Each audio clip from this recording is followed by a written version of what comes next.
Now, a lot of people ask me how I stay in such tip-top shape. Go ahead and ask. Well, I'll tell you, my friends, I do some research in spiritual sport down in South Texas with a little place called Camp Howdy.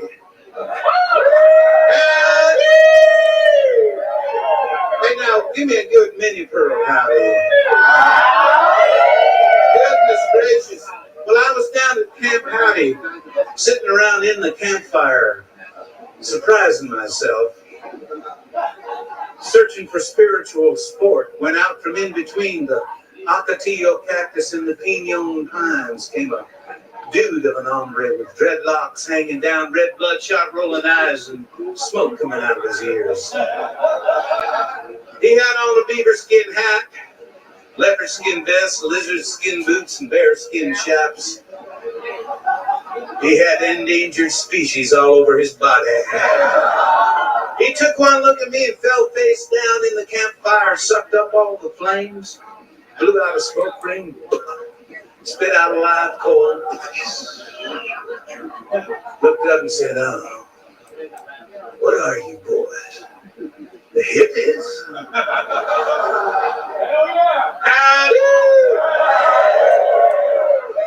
We're vegetarians. Veg or what? He said. Now you boys climb out of that campfire and come with me. I'm going to teach you about the true spiritual sport. We're going to fly with the free Mexican Air Force.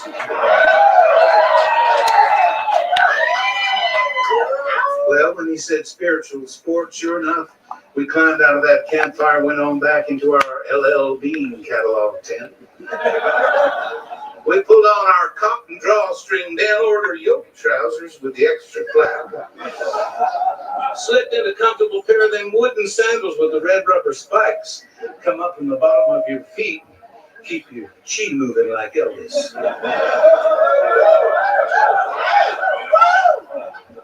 We were ready for the spiritual sport. So we followed this dude whose name was Beauregard Hooligan out across the bean field to an old B-25 that was sitting there in the midnight moonlight. And we climbed aboard and he motioned me forward into the co-pilot seat, and I felt proud. And then he whistled. So somebody whistled, I'm a little dry. And he whistled, and out from in between the Aikayabuchi cactus and the pinon pines came a bunch of dudes in pajamas and sombreros, and they come running up to the B-25, and they pulled the blocks out from behind the wheels, and we started rolling down across the bean field. As we got to the end of the bean field, I noticed a dark chasm looming ahead, and as the engines weren't running, I turned to Beauregard and I said, "Beau?" I called him Beau.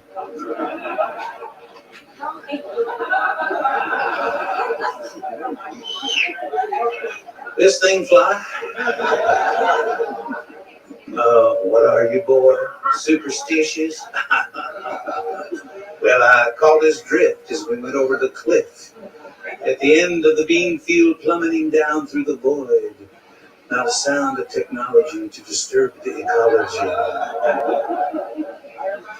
I turned to Beauregard to express my appreciation for the Zen-like quality of this moment. He just smiled and he said unto me,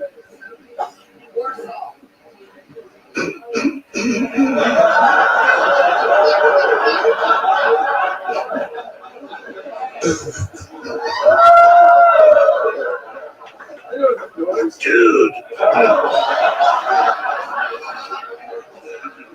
you drive." Well, I grabbed hold of the little wheel and I whirled back, and a miracle occurred. The right prop kicked in. We spiraled upwards. We were airborne, flying upside down over the border, just below the radar and just above the Paraguay, into the beautiful land of Mexico. That's when this song came to my mind. Thank you.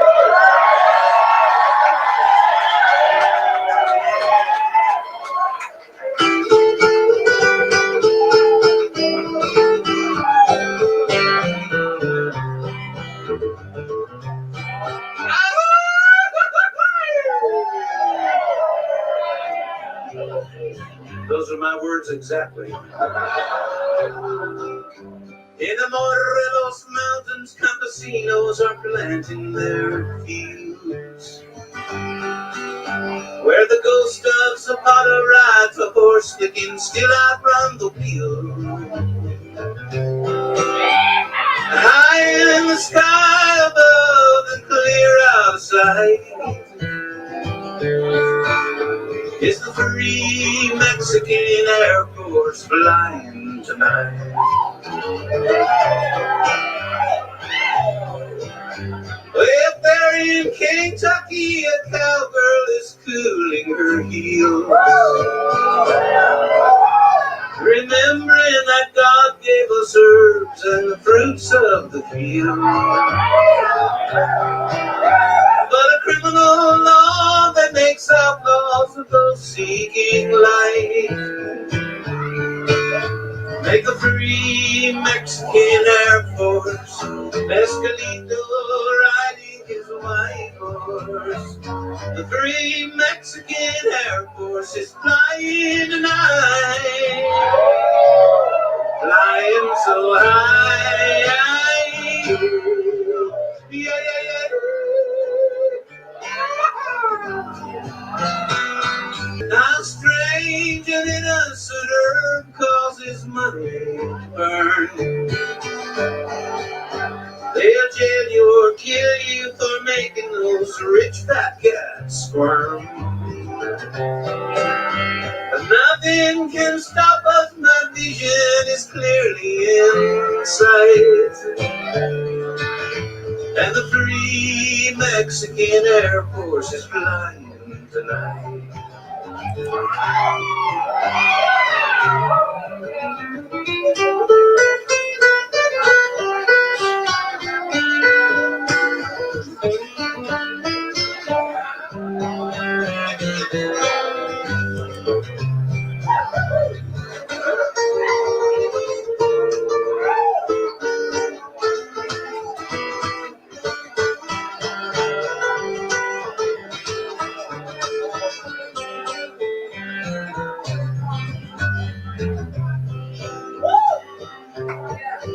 While we smoking colitas, federales are loading their guns, blowing smoke from their six-shooters, spinning their barrels for fun. Contrabandistas, banditos of light, we're the free Mexican Air Force and we're flying tonight. And high in the hills we are harvesting sweet sensimilla. The law wants it all because they think the wine we can free us. Freedom for us is a prison for the rulers of might. That's why the free Mexican Air Force, Mescalito riding his white horse. The free Mexican Air Force is flying tonight. Everybody flying so high. Yeah, yeah, yeah.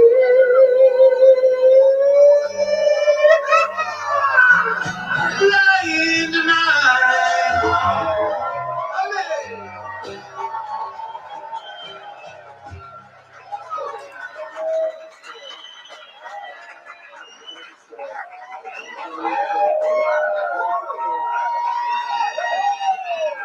You're a good bunch. Shout out Bruce Gas, aka Toker 2. You know I had to drop a track for my boy. Where you at? Ha, yeah, many of rapping boys out here telling fables. I'm the hardest young nigga, I ain't signed to no label. Hey, Bruce Gas putting up fights on the table. Calling that Boston since Kane versus Abel. Smoking so much gas, you would think that shit was fatal. On the people's champion like Muhammad Ali. Shout out Bruce Gas, one day we gon' meet. Yeah, we gon' blow it down, we gon' smoke hella weed. Yeah, we gon' blow it down, take a hit out the Toker 2. Slipping hella shots, feel like Tyson with the peak. Little Glock on my side, but it hit just like Isaac Cruz. Shout out man, chat real shit, that's my fucking dude. We always cooking on the panel. Strapped to my side, I ain't talking about no sample. Bruce passed me the blunt, I'ma light it like a candle. Ayy, non-stop bars, man, I always spit flames.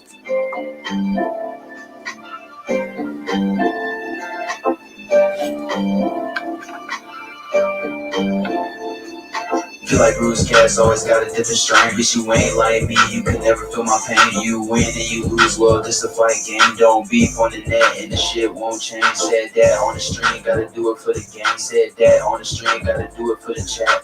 I ain't undisputed, yeah, hold on, I ain't undisputed, but I want all the straps.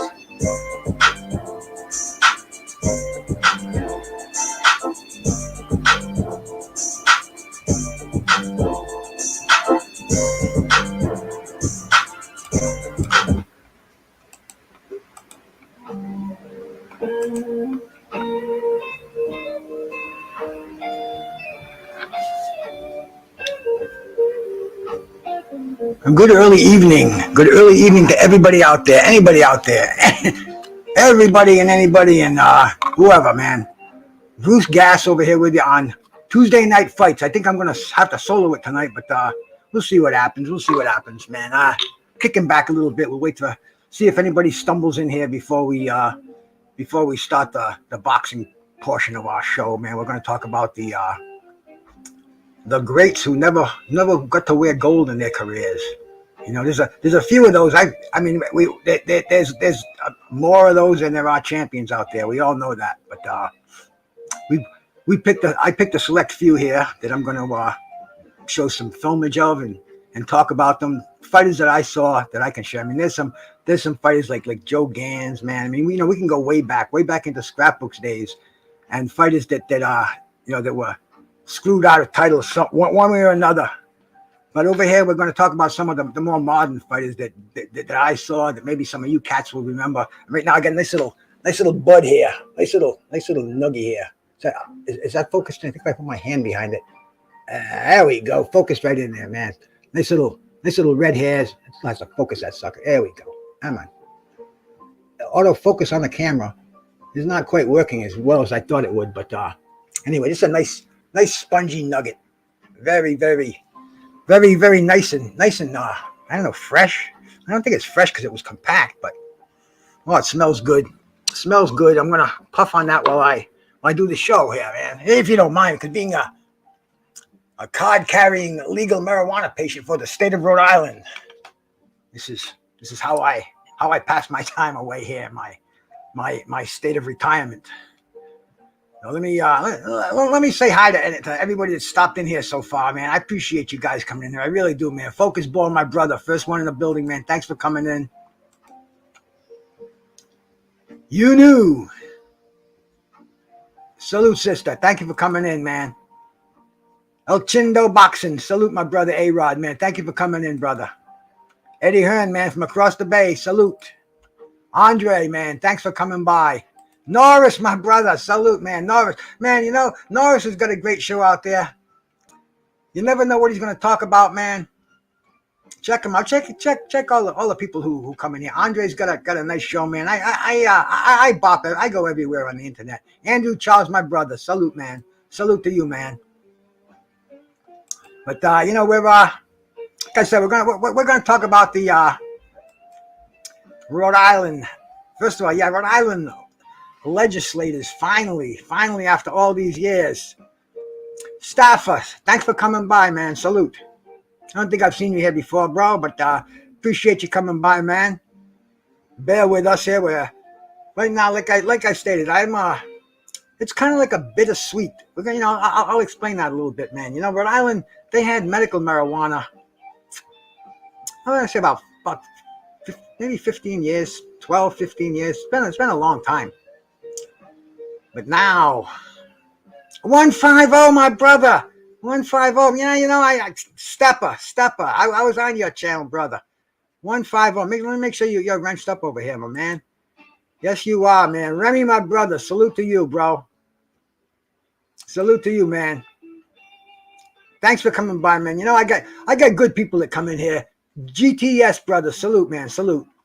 But like I was stating earlier, man. Remy, my brother, coming by. Salute, brother. get this smoke, man. I appreciate you guys coming in here, man. I do. I really do, bro.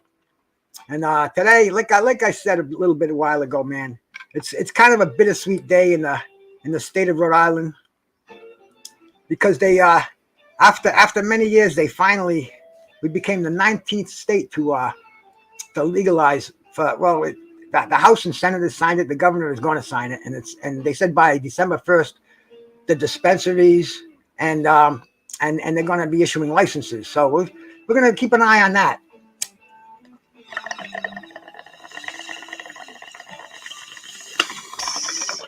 The Toker too, man. Look at that, clean as a whistle. I think it's the best way to ingest your weed. We do a couple of them to kick in here, because I had dinner a little while ago. My lovely wife made me these chicken nuggets. She makes them in the oven, crushes cornflakes and whips egg whites, and man, they're really good. Had those with some sweet potato on the side and some peas. Very, very decent meal. Slide and counter, my brother. Salute, bro. Thank you so much for coming in here, man. Yes, sir. The weapon of destruction, the Toker 2, man. Derek Clark, salute. But anyway, man, this is the way I like to enjoy my reefer. I like edibles too. I had some nice edibles last week. What is it, baby? No good. Okay, love you, baby. My supervisor checking up on me, making sure I'm not talking to any ladies on the phone over here. You know, you never know, man. With this internet, you meet all kind of crazy cats out here. Me, one of them.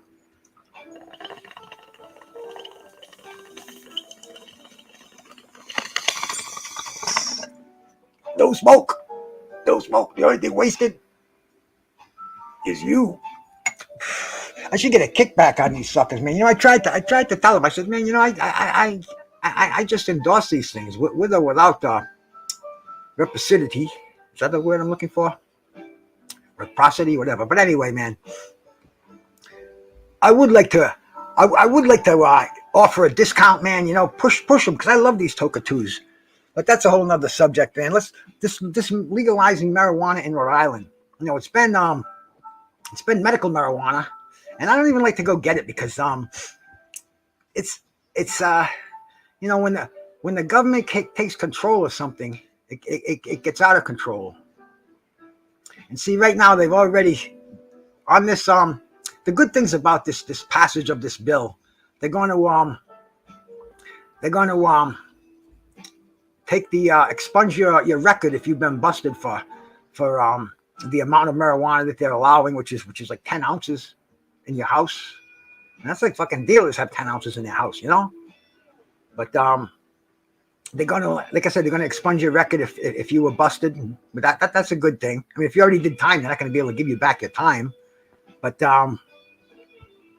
anyway, maybe nobody else will have to deal with the bullshit that the other pioneers of our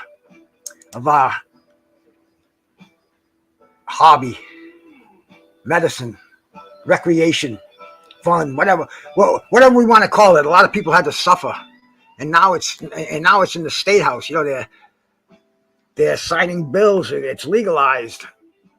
They'll be smoking it on the streets. They said that it's not going to be just restricted to household use. And you know, the opponents saying, hey, you can't even do that with scotch, and they're going to be walking around with blunts in their mouth. And hey, the consequences they've already seen the consequences of having it illegal. And is it really going to change much, you think? Nah, I don't. Maybe, who knows, man? Who the fuck knows? It's a pioneer out there. But what they're going to do is, man, excuse me.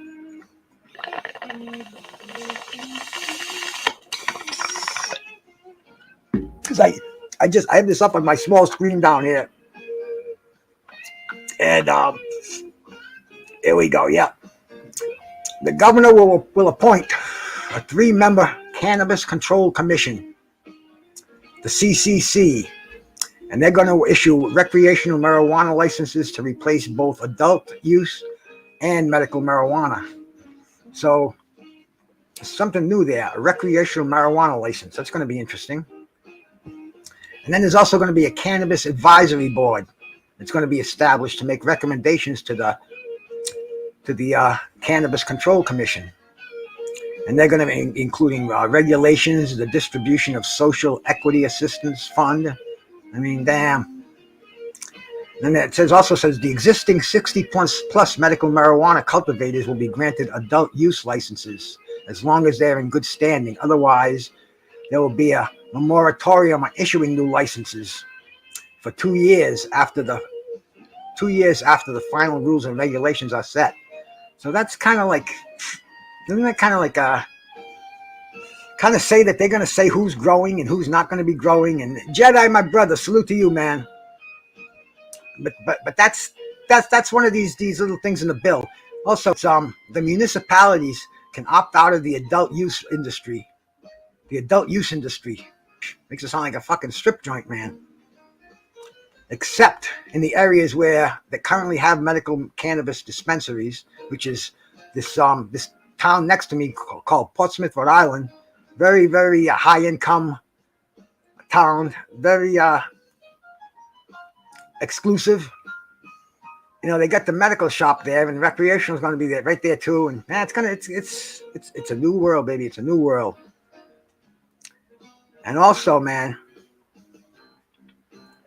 social equity assistance will include fee waivers, grants, and technical assistance. I don't know what that means. Maybe that means they're going to allow poor people to get in on the cultivation and selling of it. And then dig this, man. Licensed retailers will be required to establish a labor peace agreement with a union. Tupac, brother, salute, man, salute. So isn't that kind of that the unions are going to get involved in this, man? Maybe a little Jimmy Hoffa action. You don't sell my product, I break your fucking legs. This is Rhode Island, baby.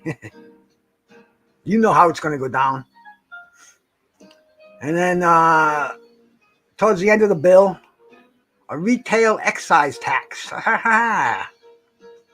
of 10% will be implemented, in addition to the current sales tax of 7%, and a 3% local tax to go to your local municipalities. So there we're talking 20%. That's kind of like the middleman makes about 20% on a dope deal, don't they? Dree, my uncle, salute, bro, salute. But this is how it's going to go down in Rhode Island. And the Cannabis Control Commission, the CCC, those are the top dogs. The 3 appointed by the governor. Figure $250,000 a year salary. I figure that's going to be about right with the perks and the benefits. So, you know, tax dollars wisely spent, right?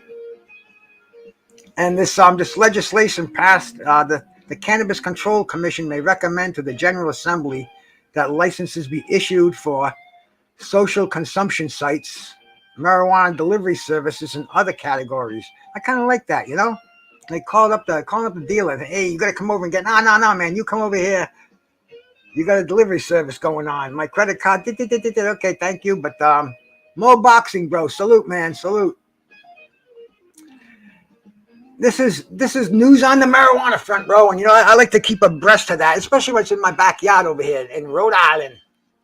Rhode Island. Bristol. I think Mo lives in Bristol too, but it's in Bristol, England. A little bit of a difference.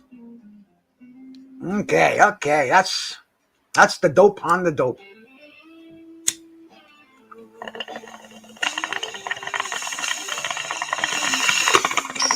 Now, back to Tuesday night fights.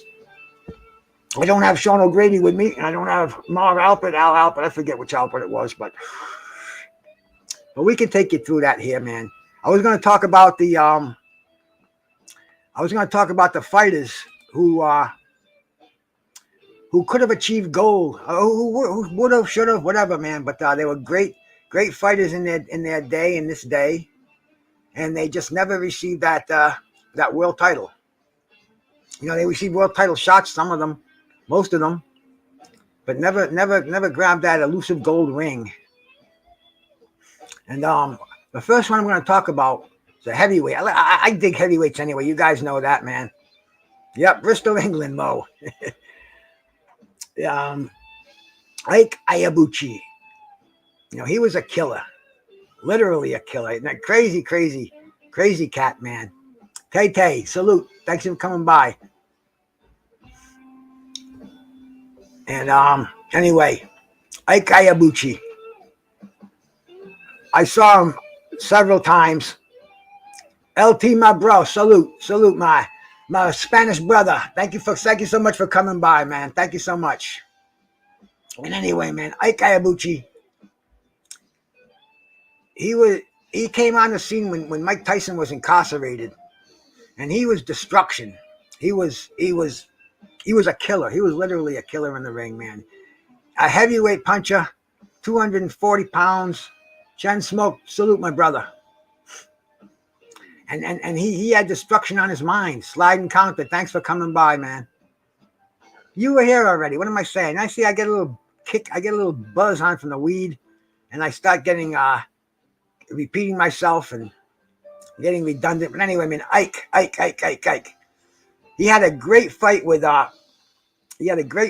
David Tua. Another one who never got a title. You know, David Tua, he didn't have the tribulations that Aikayabuchi had. And he had his title shot. It wasn't successful. But there were guys like Michael Mora. You mentioned the name David Tua around him, man. He's going to duck for cover. Johnny Ruiz. Yeah, man. I mean, he was a killer too right there. But Aikayabuchi, he went toe-to-toe with David Tua one night. In fact, it was a night that I was, it was a Saturday night, and I had to get up early the next day. I had to go take a test for a certification in to become a nutritional advisor. I remember I wanted to watch the fight, but this was a time in my life where I needed 8 hours of sleep. My body was just, if I didn't get 8 hours, I'd drag ass, and I wasn't right, and I had to be sharp, you know? But anyway, man, salute Mr. Pads. Thank you for coming by. You know, I went to bed and put the VCR on, so I didn't see the fight as it was happening. But then I went to the class the next day. I'm saying, please, nobody be a fight fan, and I'm sure they were, because it was all, you know, all healthy people who got off on healthy things. And boxing doesn't get it used to didn't get much healthier than that. Maybe now it's a little different, but anyway, man, I caught it the next day, and bro, I'm like, what a fucking war. It could have been a draw. It was that good of a fight, and it was a killer fight. It was action. It was 12 rounds of action. And man, I was like, wow, these fighters. But Aikayabuchi, I think that was his last fight, man. But he had problems. He was nuts. He was in a hotel in Vegas, and he ordered an escort to come into his room, and she said she was only there to, she was only there to strip for him. He went nuts. He kidnapped her, beat her up. He was a crazy bastard, and the cops had to come in. They sprayed tear gas in the bathroom under the door. He locked himself in, and you know, he was found criminally insane. He was committed. He got out of jail a few years back. He was put in the custody of ICE because he was an immigrant, overstayed his visa, green card. You know, he had immigration problems, and the last I heard, he was in Nigeria. And man, another one of the could-haves and would-haves. And he had a hell of a fight, man. This was when he fought another fighter who we've seen around here once or twice, man. I'm gonna throw this one up there. You can catch the I missed it. I'm sorry here, man. I'm not quite as technically skilled as I think I am sometimes. But we're gonna throw this fight on. Chris Byrd and Aikayabuchi. And we're going to see some of the destruction of Aikayabuchi, because he really was a undefeated, 20 fights. He was knocking out everybody, but he couldn't control those inner demons, and that's probably what stopped him from going on and becoming one of the greats. And people were talking. Everybody seemed to be afraid of him. Chris Byrd, former champion.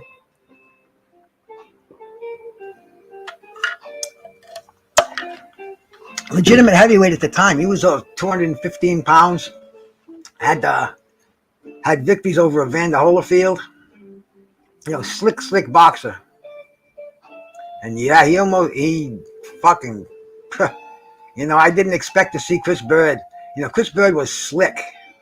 He was a slick boxer, man. It was tough to hit. And he gave Vitaly Klitschko his first loss. Vitaly Klitschko quit on the stool. He said he threw his shoulder out. Because trying to nail Chris Byrd with a big right hand, you could definitely see him throwing his shoulder out.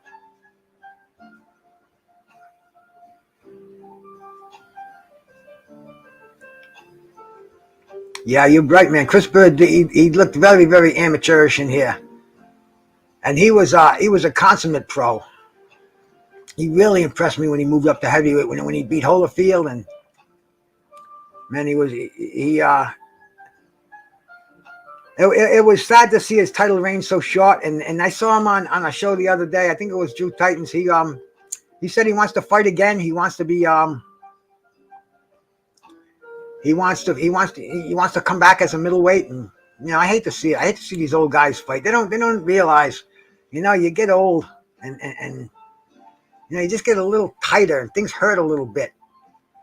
I was listening to Cats on Blood today talk about 30. When you get to 40, you're gonna get up and the ankle's gonna be sore, and you're gonna say, shit, I was sitting down all day. Why is my ankle sore?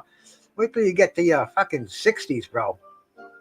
You're going to say, how come it hurts to close my eyes and shit like that, bro? It's like, so fighters who have retired, who've retired because of Father Time, respect Father Time, man. There is no turning back the clock, no fountain of youth. Take good care of yourself while you're here. Exercise, eat right. But understand, man, limitations of Father Time. I remember when Tim Witherspoon was up here, he was talking about he wanted to make a comeback. I don't think he was serious, but he wanted to do some exhibitions and stuff. Maybe he's doing them now. But I saw him doing some leg work with he had a trainer on his show, and he was showing Tim how to do some strength and conditioning on his legs. And you could see Tim was stretching those hamstrings that hadn't been stretched in years. And man, it didn't look pretty. But that's why it's a young man's game.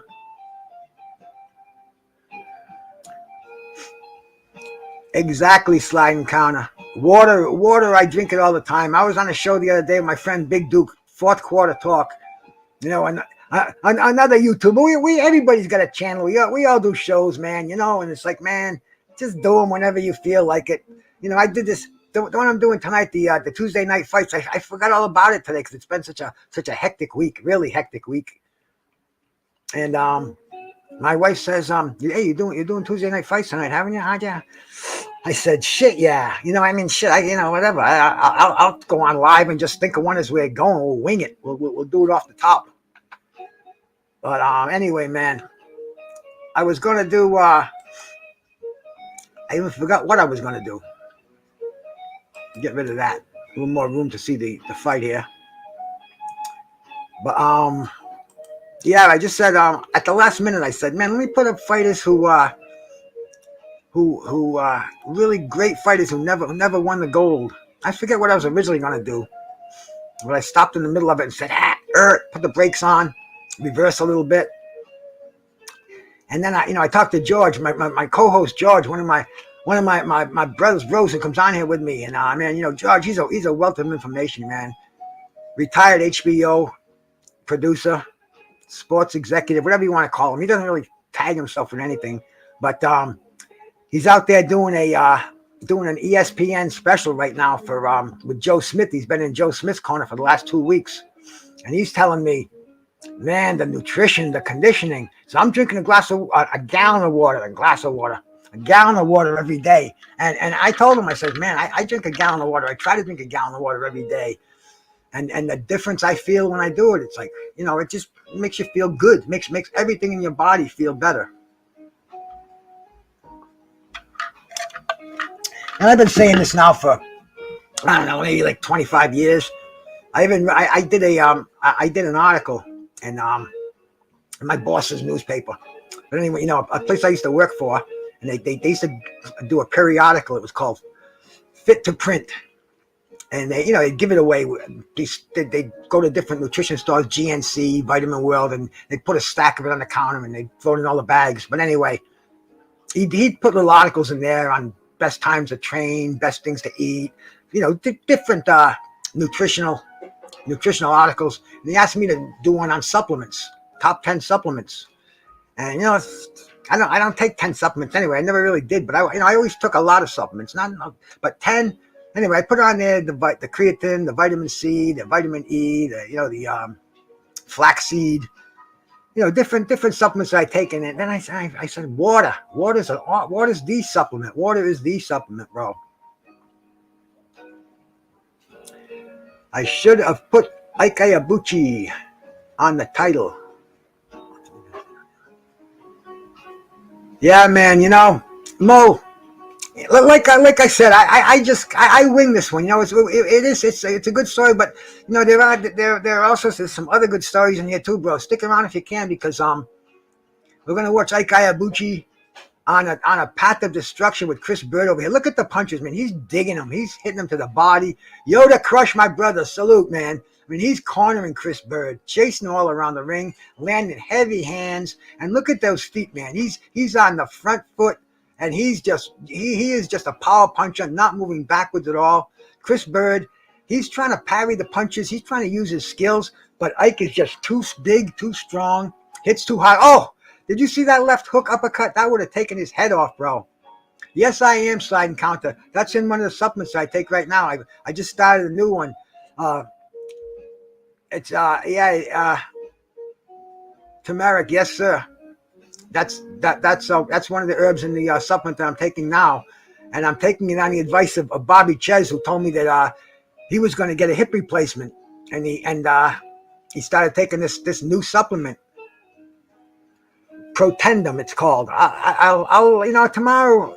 It's tomorrow morning, because I do I'm going to fill I think I have one more day of today's Tuesday. I still got Wednesday here, Wednesday AM. So yeah, I think tomorrow I'm going to do I'm gonna do my my little supplement review in the morning. Fill my pill counter up and show all you cats what I take on a daily basis to stay healthy and fit here at 67 young years of age over here. But that'll be for tomorrow. We can discuss herbs like that. If you're around, brother, stop in, man. But over here, man, we're looking at Aikayabuchi just wailing on Chris Byrd. Chris Byrd can't get away. He's trying to use it. He's trying to bob. He's trying to weave. He's trying to get inside.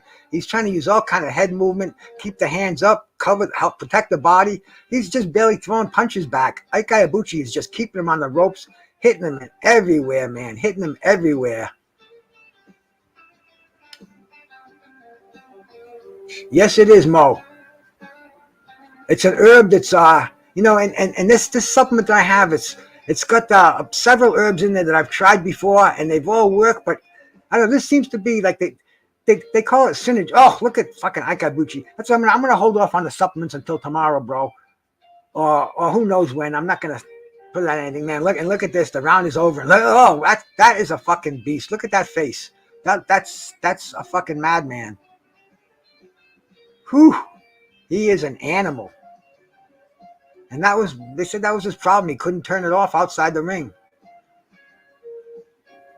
My brother Trick Nolte, who gets in touch with a lot of fighters, he talks to Aikayabuchi's brother, and we haven't spoken on the subject in a while, but he mentioned possibly getting in contact with him. But man, the way things go. But yes, sir, man.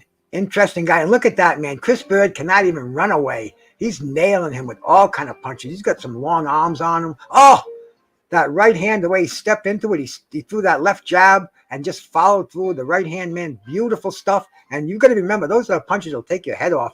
And Chris Byrd is trying to counter punch. He can't do it because those punches hurt him too much. He's got to get his hands back quick enough where, let's see, he's trying to parry the punches. He's trying to knock him down, and just too powerful for him, man. Chris Byrd is trying to stand his ground, and it's just not working.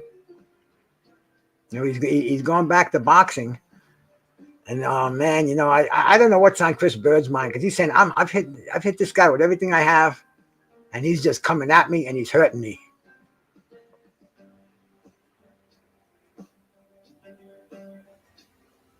Gummy form. Yeah, I've seen it in gummies too, now that you mentioned it, bro. I've seen well, my favorite gummies are the fucking THC gummies. Peach, salute my brother. Thanks for coming by, man.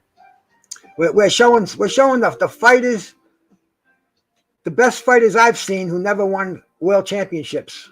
And right here, we're focusing on Aikayabuchi for a few more minutes, man. He's taking on Chris Byrd, former IBF heavyweight champion, man. Beat Evander Holyfield.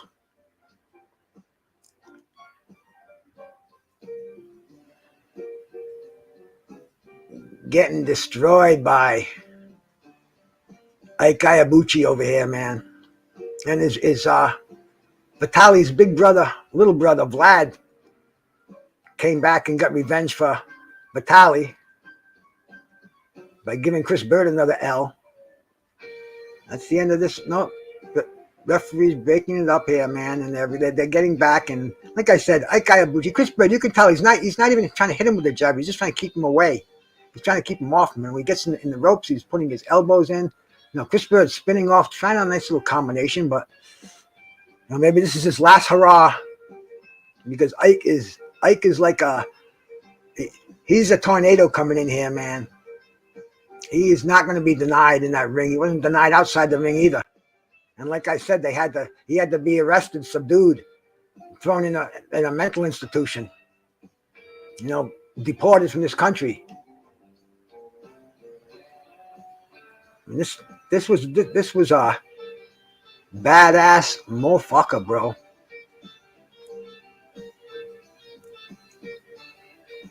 And here we go, man. 5th round.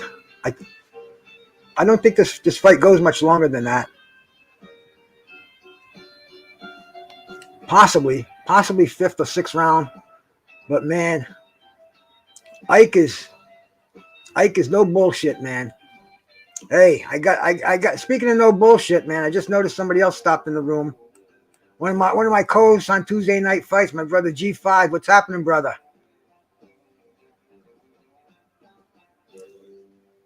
G5. I know you just got out of work, bro, and I know around this time you're picking up the kids and running around. So I know G5's in the building. Your mic's not working, G5, or it's on mute. It's on mute up there. I can't unmute it, bro. But anyway, G5's back here. He'll be with us as soon as he feels like it, and we're gonna watch the end of this fight. Then we're gonna talk about a couple more fighters here before we. Oh, look at, man, Chris Byrd is got a hard chin. He has got a dynamite chin, man. Took the smashes of Holyfield, Klitschko's, and now, I mean, he's taking on a whirlwind right here. This is one of the biggest what ifs in boxing history here, bro.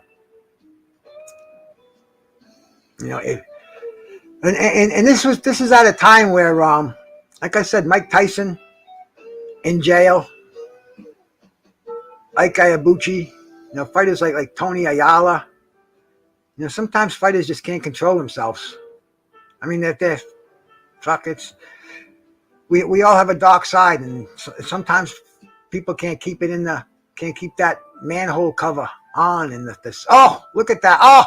Oh, face first! Oh my God! Did you see that combination? Damn!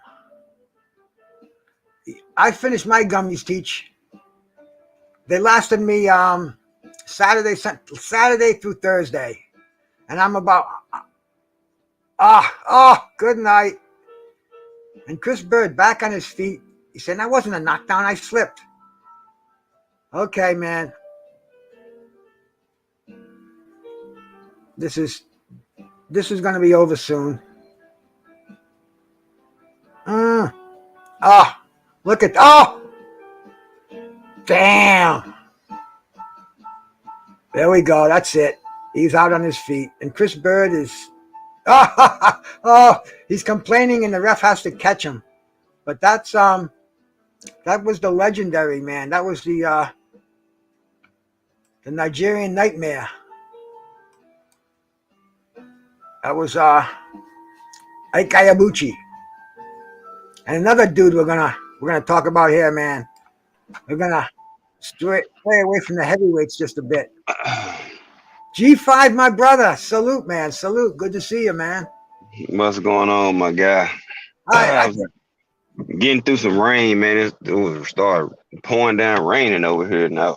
Maneuvering, getting the kids in the house and stuff like that. I was like, well, drop them off now. You know how you just before you enter the studio, it was sitting right there. I was like, man, I thought I pressed it, but we here, my guy. Hey, bro, man, no problem. I'm glad you are, because I'm just winging it myself over here. I know George has got an assignment that he's on with Joe Smith. I can't wait for him to come back and spill the beans and let us know what's really going on, man. You know, that's gonna be a great fight. That's dope. I want to see Joe Smith and Beterbiev. That's in a couple of weeks now. Mm-hmm.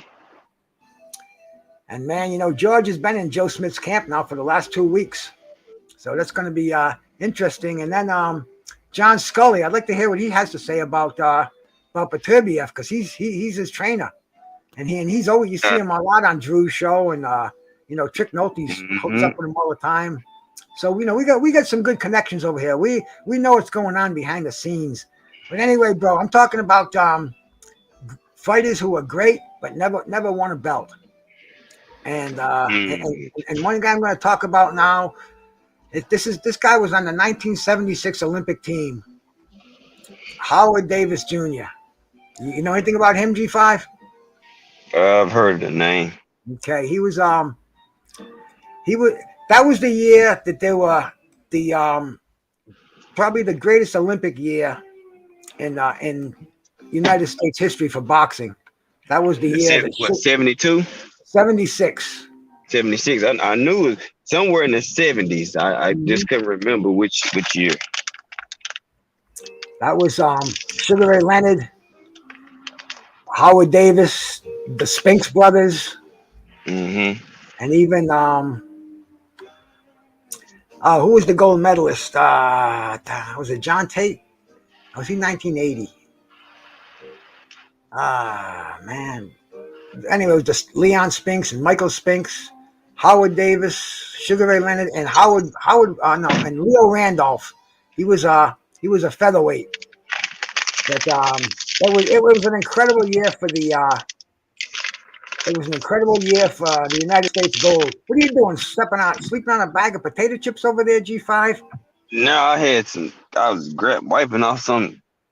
I don't know what the hell kid got on the back seat. Oh yeah. It's leather, but I was just like, what is this shit? Chocolate or some shit I didn't even know that they had. Yeah. The only chocolate I like now is the infused kind. Everything infused for Brucey. You know it, bro. You know it, man. But yeah, Howard Davis, he was considered to be the best Olympian to come out of the United States, and he was the only one that didn't win a title. He won the prestigious. There's an award that they give at the Olympics to the best Olympic boxer. It's called the Val Barker Award, and it's above and beyond the gold medal. It doesn't matter what.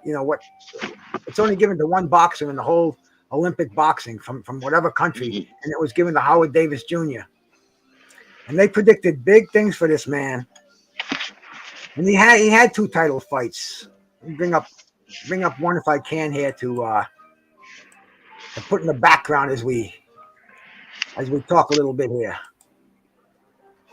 to keep the show moving over here, man. We're looking at Howard Davis Jr. against Edwin Rosario. This kid Rosario from Puerto Rico, he was an animal. He was a killer, man. He fought everybody. He fought Camacho. He fought Chavez. I mean, he was in the ring with Livingston Bramble. He beat everybody up at the lightweight division and caught some beatings himself too. But he was a champion at the time. And Howard Davis Jr. is getting his first title shot. I think he went to Puerto Rico. He fought Macho Camacho in Madison Square Garden, and he hit Camacho with a left hook. Camacho did a dance, and he was never the Macho Man after that. He was from one punch, and it was from this kid right here, Edwin Rosario.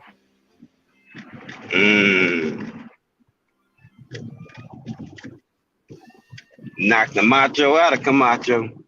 Oh yeah, he definitely did, man. Some people say that was the one punch that changed the whole Macho, because Macho was an incredible fighter, man.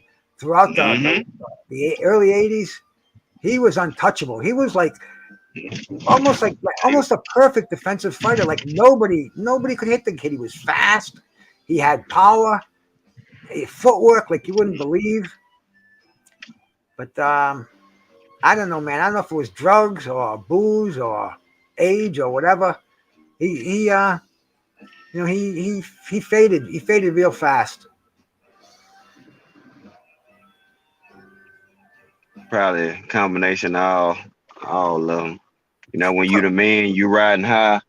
You know what I'm saying? You got that access.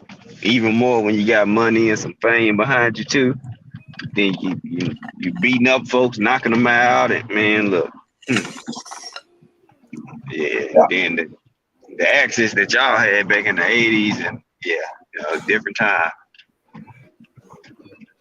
I was talking earlier, man. They just legalized marijuana in Rhode Island today. It went to the state and the House of Representatives. They had a special session for it because they're losing so much money to the bordering states that have it legal. They determined that last year they lost over $3 billion in taxes. Yeah, because they can be making well over hundreds and millions. I mean, depending on the what state and the demographic or the population.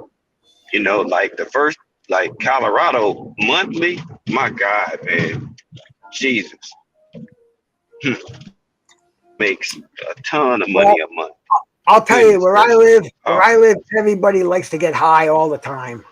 I mean, people my age, people half my age, half their age. There we go.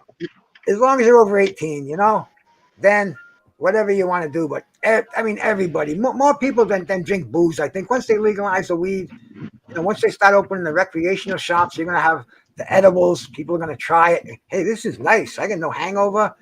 Hey, baby, go buy a couple more of those lollipops. We'll do it Saturday night and we'll go out dancing. You're gonna see, man. We already know G5. We know what's up. Yes, sir. I want to see if they have the real strong edibles come here, man. Because I know the ones I got. Somebody shipped them to me from Oklahoma, and they were. One gummy was as strong as a whole tin of gummies that you get around here. Yeah. You ran across some potent ones. The real potent ones. Yeah, see that's the shit I want right there. You know what I'm saying? Like I need one. I need one that is when it hits you like, oh shit, okay, yeah, let me go take a seat. Yeah, because some people they make them like mid, some like medium grade. That way you can eat more, and then you'll feel it after you eat more, but then it makes you go buy more. So you know what I'm saying? It's they catch. That's how they get you to come and buy some more. Good. They get you right, but you got to eat a little bit so it make you want to buy them in bulk because you might need X amount. If it depends on what it is. If it's gummies or cookies or Rice Krispies or all depends on what what I'm saying. You choosing to mix them with. Because I see a lot of people do a lot of different stuff. I dig those real strong edibles, man. Because I built up a tolerance really fast for them because the dude who said that to me, he goes, oh, I do 1,000 milligrams when I really want to get fucked up. I'm like, 1,000 milligrams? That's like, I never really knew the dosages. Because around here you buy the tins in there, 100 milligrams per tin. Oh, Howard Davis Jr. just got a standing 8 count. I wasn't even watching the fight, man. But But these, like I said, these things are so strong. If you don't have a good tolerance, you do one of the 100 milligrams, you're gonna go to bed. You're gonna be that fucked up. Yeah, man.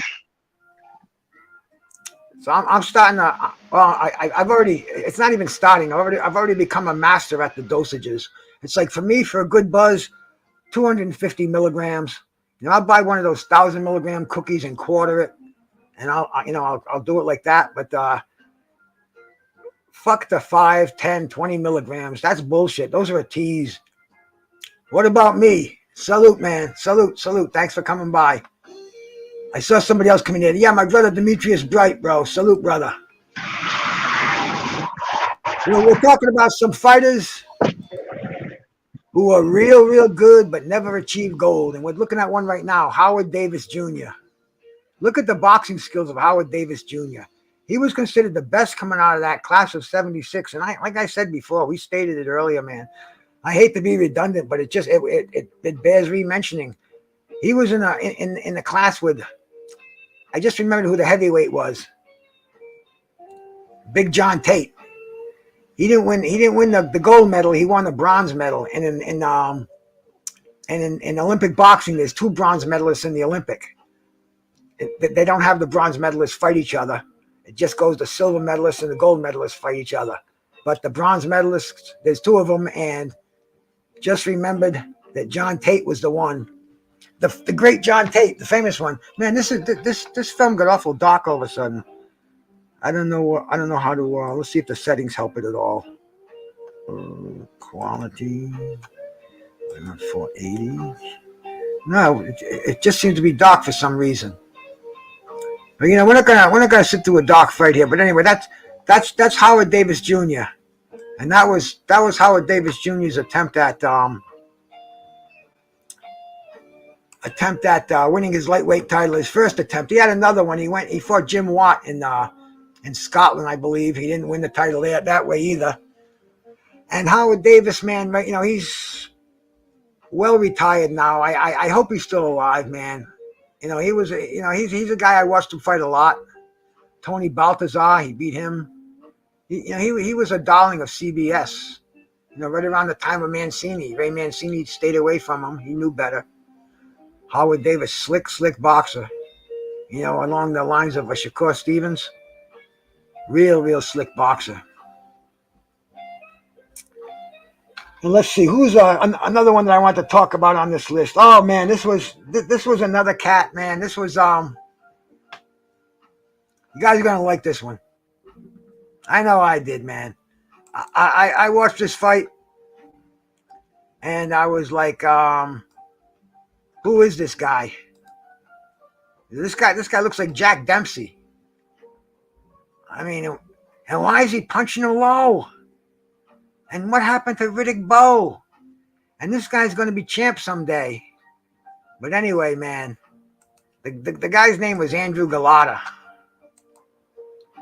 The foul pole, they called him. And this is the first fight with Riddick Bowe. Madison Square Garden. This is when George Foreman said, come on, guys, come on, don't do that. And I think it was Jim Lampley looking for his daughter out there, and Larry Merchant under the ropes. But yeah, bro, there's that big Polak Andrew Gulotta.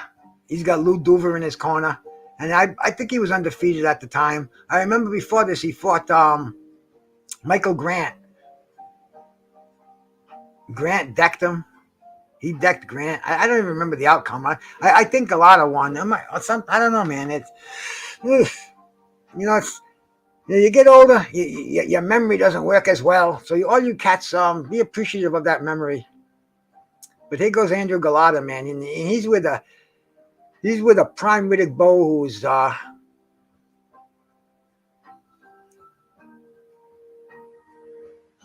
G5 had to step up. See, G5's mobile in the car right now. He may come back. He may bounce back in. But we're watching Riddick Bowe and Andrew Gulotta. I know Riddick Bowe was never the same after these fights.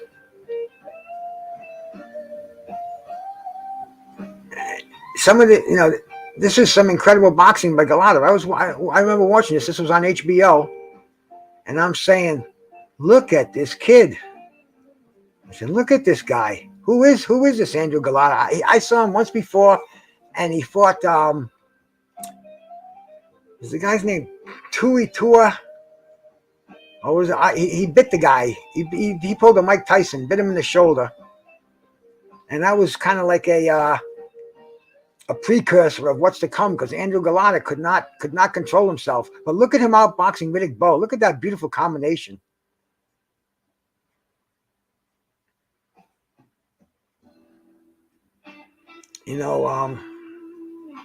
Gulotta just looked so good in this fight up until just the low blows. It was weird. You got that right, Connery. Yeah, that fight with Tyson. He had a new trainer there. He had, I can't think of his name, the Taylor. I'll think of it in a second. Al Cerdo. He had Al Cerdo in his corner against Mike Tyson. And Gulotta just spit his mouthpiece out. He's like, no. Al Cerdo's like, you're not fucking quitting. He's trying to stuff his mouthpiece back in there. And Gulotta, I don't think he wanted to fight. I really don't, man. I just think the violence almost caught up with him in his mind, and he just didn't want to go out there, and he didn't want to engage. He looked for the easy way out. With Tyson, he couldn't find it. You're getting whacked in the back of the head. I mean, Bowe was not above pulling a lot of foul tactics too. Riddick Bowe. I don't know if any of you saw Riddick. We talked about Riddick Bowe. I did a little show on Riddick Bowe a week or so ago. It was a lot of fun too, man. A lot of fun, bro. Why do I not remember these fucking things? I remember them, but I talk like they didn't happen. And then all of a sudden it's like, shit, that happened yesterday. Duh.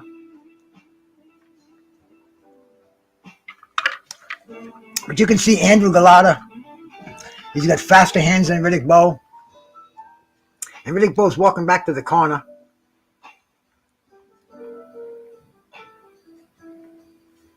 Does he have Papa Smurf in there? Yes, he does.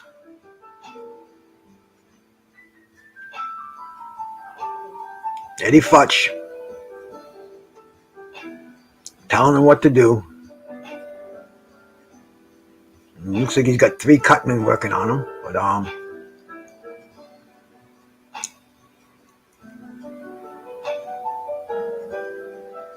and Andrew Gulotta's Lou Duva, Joe Souza, and Roger Bloodworth. Roger Bloodworth was always one of Lou Duva's seconds. Yeah, the dude with the white hair with the mustache.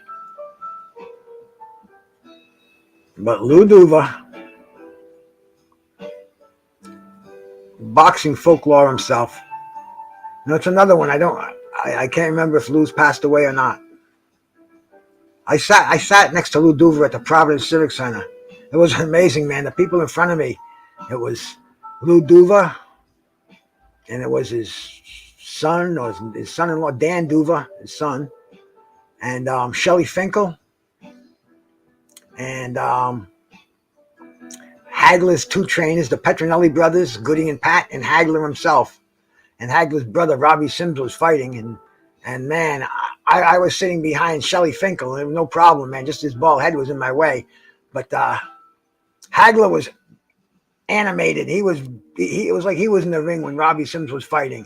Whoever was sitting behind him, they had to get out of the way. But man, yeah, Riddick Bowe, very, very effective 1-2s upstairs. And they're going in the trenches here. Riddick Bowe's effective, man. Riddick Bowe was a great inside fighter. Okay, yeah, Lou passed away. R.I.P. Chen Smoke. Thank you, bro.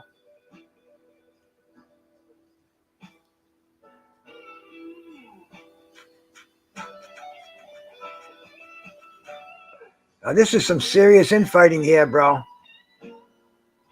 BK, salute, man. Yeah, Gulotta, potential. Like, even when this fight was over, I said, he just fucked up. But if you look at his career, he was he just didn't have that it that a champion has. You know, the kind of guys who go in there and die. You know? You know, that's like when boxers talk, man, that's one of the things I've heard him say, bro. Did you die? You know, because the best, they go in there and that's on their mind. And it's on their mind that they may kill or they may be killed. And I don't think Andrew Gulotta wanted to deal with that. But man, look at it. When he was right, he was so right. Look at the combinations. And Riddick Bowe, bro. Riddick Bowe is, you know, he's some people consider another one who a lot of, oh my God. Oh, damn. Riddick Bowe is wobbling around here. Gulotta is banging him. Going downstairs a little low, maybe. Riddick Bowe's in back of the head shot. Like I said, this was a foul fest here, man. I mean, they are not adhering, and that referee is just staying his distance because he knows there's some big hands being thrown around in there.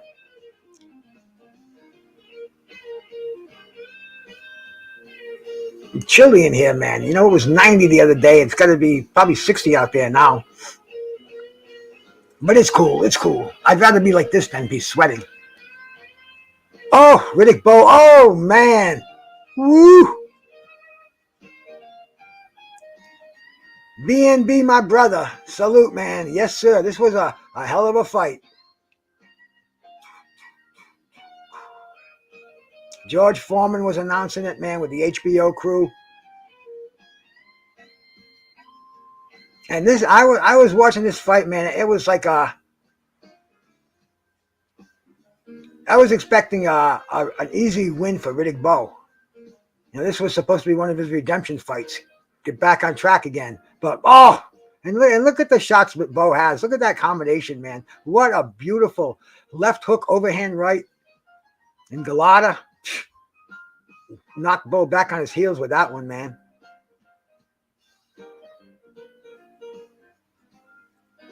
And Riddick Bowe getting his face greased up. Roger Bloodworth greasing up Andrew Gulotta's.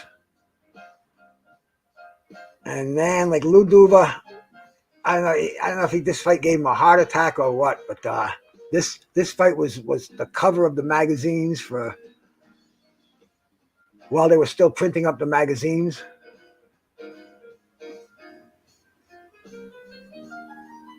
You know, Riddick Bowe was a perfect. He was built perfectly for boxing. He really had a good center of gravity, good strong legs, the big wide shoulders. He could fight on the inside. Man, if he just had a little more discipline, you know, we'd be talking about Riddick Bowe and maybe, who knows, man. I hate being a what if kind of a person, but this whole show is a what if tonight. You could call it that, but you could also call it just a, you know, laying on the line, you know, looking at these fighters for the shortcomings that most fighters today, you know, the championship, it's different now. It's a whole different era. There's belts, there's interim champions, there's diamond champions, there's fucking whatever you want to call it, franchise, french fries, super duper. But there's it still takes an elite fighter to hit that level. I wish they'd fight each other, do something with it when they're up there, not just live on that belt, not just become the WBO middleweight champion for 5 years and not defend your title against anybody that we want to see you fight against. You know, the business of boxing, who knows what's going on today? I don't, that's for sure, because I think the fighters would just as soon fight each other. But this was still on the 3-belt era. It seems like the 4-belt era is different. I guess, you know, because you got, what are there, 16 divisions out there, man, and 4 belts in each division. Oh, Riddick Bowe just shook that head. He got whacked it. And Riddick Bowe knows what's going on. He knows what's up.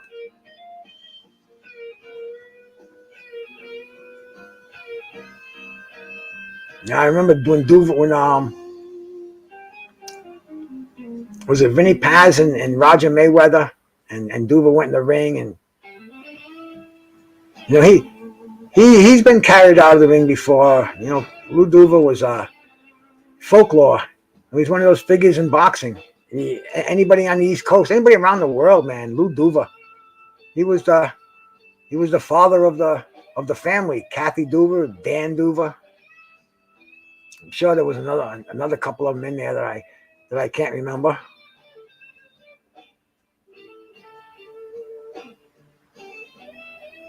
I mean, why can't we see heavyweight fights like this anymore? Maybe not with the low blows. Well, I think this was like a night of the heavyweights too, wasn't it, in Madison Square Garden? I think they had a few heavyweight fights on this card, or there was an undercard there, I'm sure. You know, when I do these things, I probably should get in the books a little more and be a little more authoritative on these events that I show. But I got an educated chat room here, bro, and we're all in the same boat together. I'm not a fucking historian, man. I love these fights, man. Compared to what's going on today, I really love these fights. But the sharing with you cats, and you guys can tell me things I don't know, and I hope I can tell you a few things that you didn't remember. And man, we can make it a much more enjoyable experience here. Watching two giants over here, man. What are we, about 1995? In the mid 90s. Yeah, I don't even know the date. Maybe it's got it on the corner of this. No, it just says full fight, full color, full fight. But this is when HBO was pretty much ruling boxing. The free fights had gone. The fights that I was raised on, the Saturday afternoons and Saturday afternoons and Sunday afternoons. We get the high quality championship fights on the, delivered to us over free TV. But this was also Sean, this was a great time too, bro. This was when they were giving us the fights that before maybe they were overpriced, too overpriced for television, and yet pay-per-view wasn't that thriving a thing. They had closed circuit in those days, and they did have pay-per-view, but it wasn't as available as it is now. They didn't have the satellite transmissions and the streaming and shit like that. And even HBO, that was I had to go rent hotel rooms to watch fights on HBO because they only had it in and expensive hotels, not fucking 7-Elevens, I don't know what they call them now, the 24. But you know what I'm talking about. These were 5 stars. Is that how they rate them? They're expensive. We left a couple of bucks there for the hotel maid to pick up after us. Nothing like puke or anything like that. But maybe a little blood. I don't know. But it was good times, and up on the 8th floor of the Biltmore Hotel, ordering room service. If everybody was too fucked up to walk across the street to the package store and the Chinese restaurant, we'd have the generals from the room service crew come up there. Half the time they'd come in the room. Hey, it's good. Yeah, come on in, man. We'd be token with them, and maybe a little, if that's what the occasion called for, because that was the crazy 80s I'm talking about, man. I already had HBO at home during these fights. These were even cooler. Could sit home a cappella as I am now, the way I really enjoy fights. Me, the water, the Toker 2, a nice bud, some jazzy blues in the background. Oh, I know that, Con. I always slip on people's names. I try not to, man. I know people call me Bruce Goes. I don't care, but there was the first low blow that put Riddick Bowe down in the 4th round. I'm sure we're going to see that again on the replay. But that was already a point deducted for that because he was warned, I guess. And Andrew's in his neutral corner. Riddick Bowe is on the floor in some serious pain.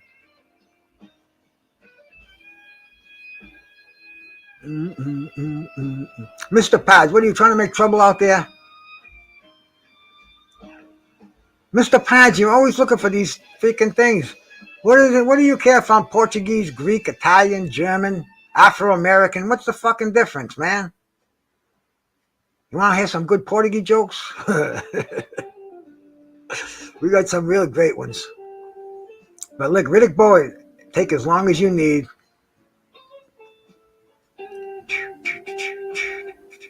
You know, my last name, I don't know, Google it, bro. I don't know if it's Portuguese or not. There's a town in Germany called Goes, or Gas, or Ghost, whatever, but spelt the same way. And I changed it anyway. My name is Bruce Gass now. I signed it. I signed a check the other day, Bruce Gass. See if it comes back or see if it goes through.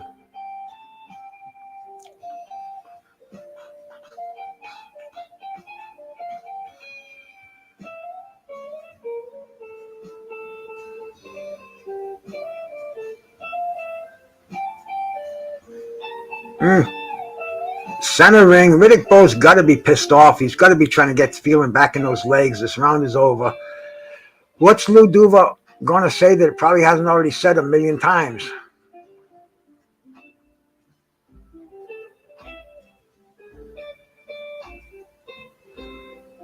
Getting the end swells under both eyes. And those aren't low blows that are causing those lumps. Like I stated earlier, Andrew Gulotta, he could have went on to greatness. No doubt in my mind. I mean, he has opportunity after opportunity. Oh! Now, those went from low blows, but he just could not control himself. Watch what's coming up here, man.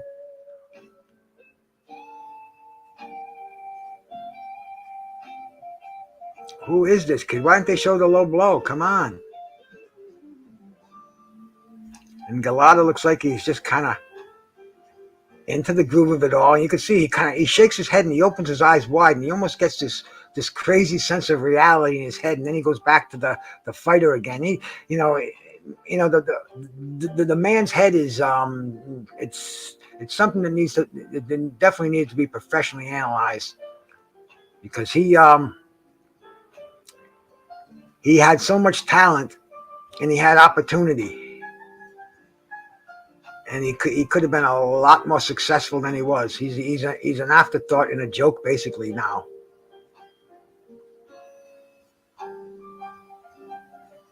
But man, he's just picking Riddick Bowe apart over here, man. He's out jabbing Riddick Bowe. He's out slugging Riddick Bowe. He's definitely out body punching Riddick Bowe. But he cannot stay above the belt. I mean, I don't know what's the matter. They even set up, for the second fight, they set up special training facilities where they wouldn't even allow him to throw body punches. They had, even on the heavy bag, they had it taped off. They had paper on there. If you break this paper, we will break you, whatever. But, man, he was just, oh, look at this. Oh, he cannot stop with those low blows.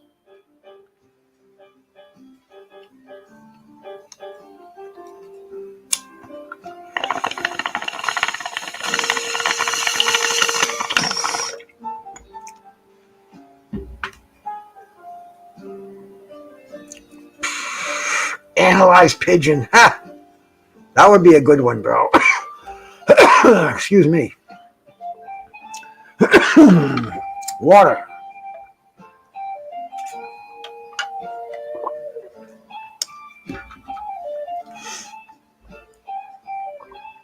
And Gulotta is still dancing around. Riddick Bowe is still moving forward. And see, when Riddick Bowe, when he would set up and throw his combinations, that's where it hurt you. When Andrew Gulotta was keeping pressure on him, he's keeping that jab in his face, hit him with right hands. Riddick Bowe just can't get set up to throw those blistering inside punches that he beat Evander Holyfield with. That he showed he was one of the best. And look at it, Andrew Gulotta's hurting him when he hits him too. You know, it's oh man, did you see that right hand? Oh, Tony Boswell, my brother, salute, bro.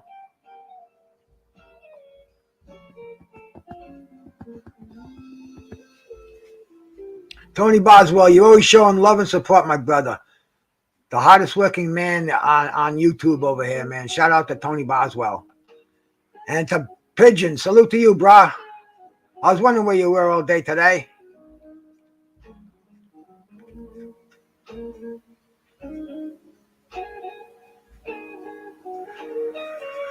Yes, he did, man. Who's that referee? Is that Jay? Is that his name, man? I can't. Damn, you know. And I take this supplement for memory. Number one, I don't know. We'll see what happens.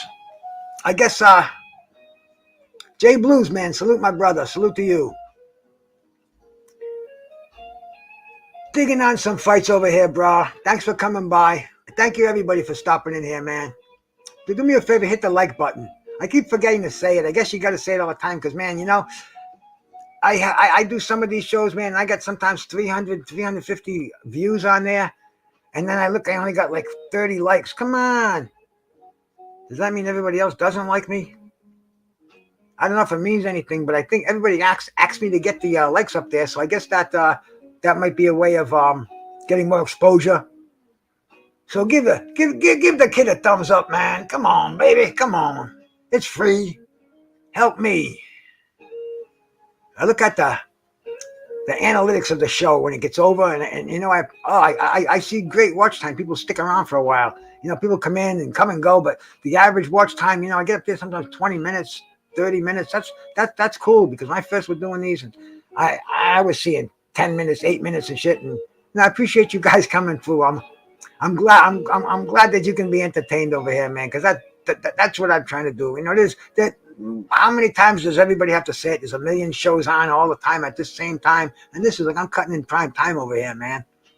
And I appreciate I get almost 20 people in here, and you know, we're keeping it rolling on Tuesday nights, man.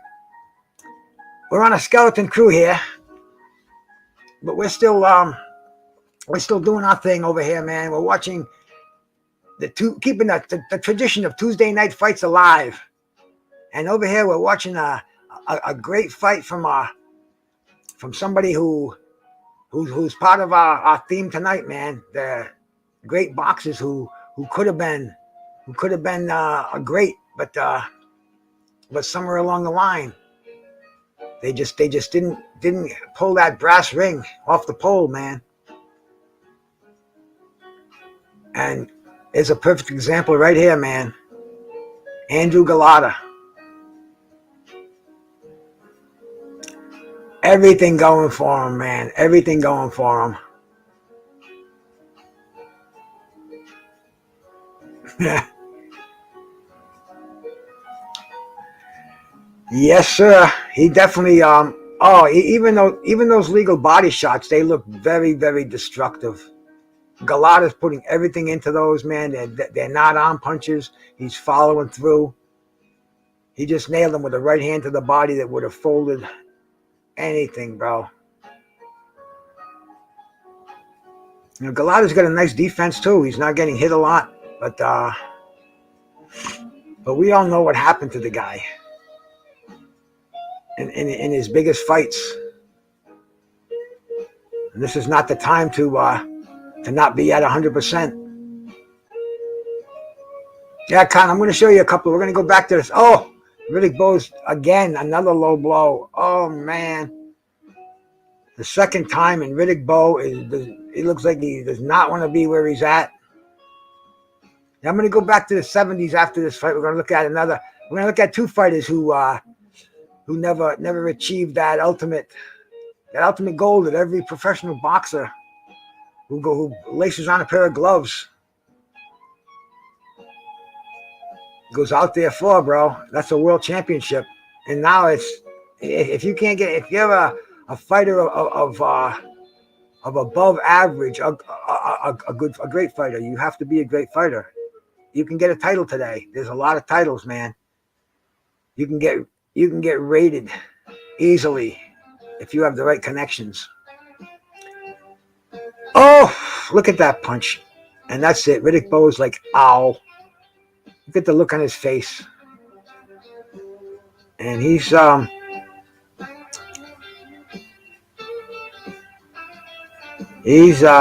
of time to recover, and he's like, let's get this over with. That's all his kids he's got tattooed on his back. Oh, and Andrew Gulotta responds with a left hook immediately, right on the jaw. And that's the end of the round. Sends Bowe with a little sting in his face to match the sting down his pants. But yeah, he's definitely not in the good frame of mind right now. How can you be when you have to, your elbows only go down so far?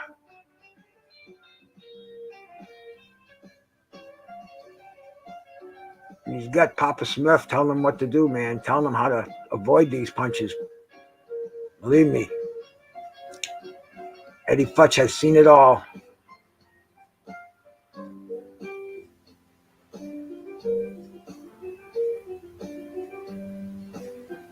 I don't know, BK.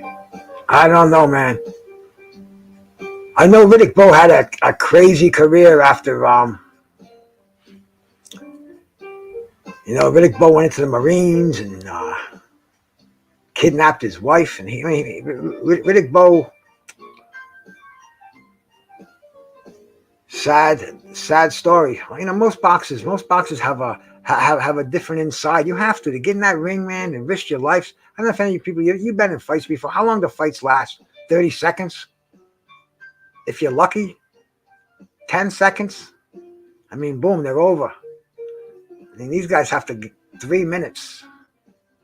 Sit down for a minute, then get back in there for another 3 minutes and go for 12 rounds. Yes. You got to have an extra chromosome, a screw loose. Oh, Riddick Bowe looks like he's trying to end this fight. Excuse me, Andrew Gulotta. And it's funny, these guys are always going to be interlocked. Riddick Bowe, he's interlocked with Holyfield. Even though he's never been in the ring with them in the professional world, he's interlocked with Lennox Lewis. But Reggie Owens, my brother, salute, man, salute. Showing a couple of classic fights here, Reggie.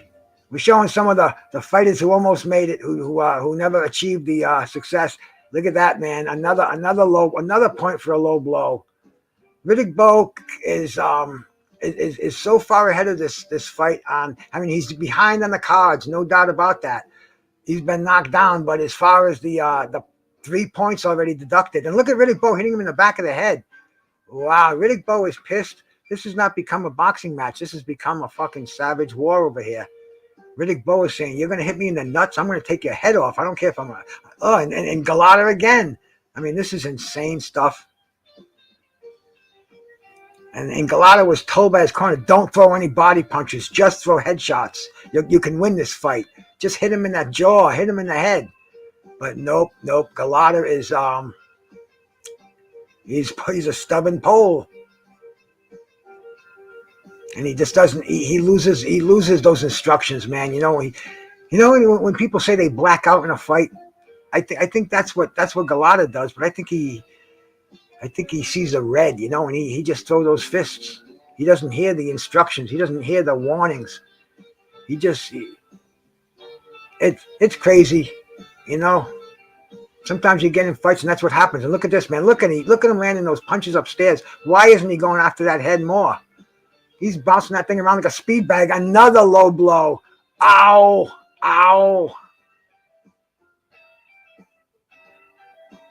And look at this. Here we go. Here comes the riot. Check this out, man.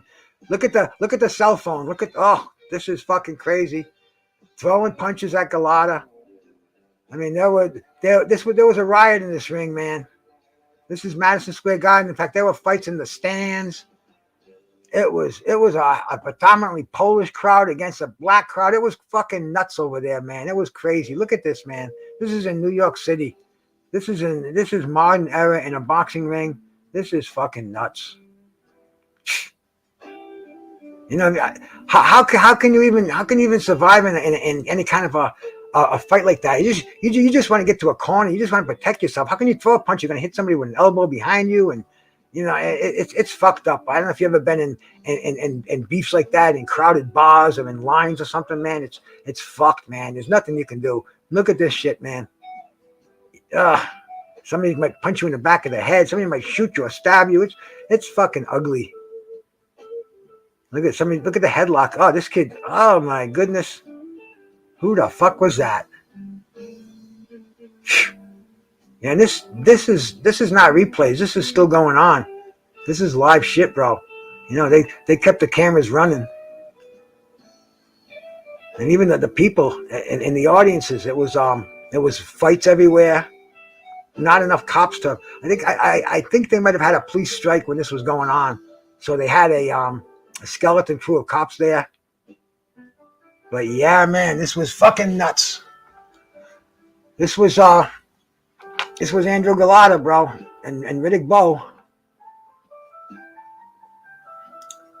And man,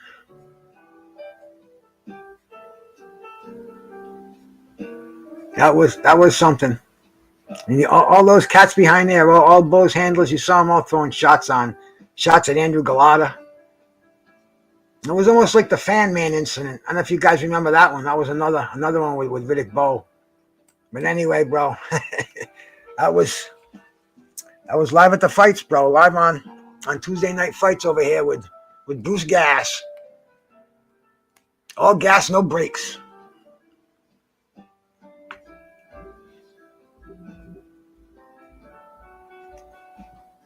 Again, do another hit here, another glass of Wawa, and I'm gonna go to my next fighters that are on this list.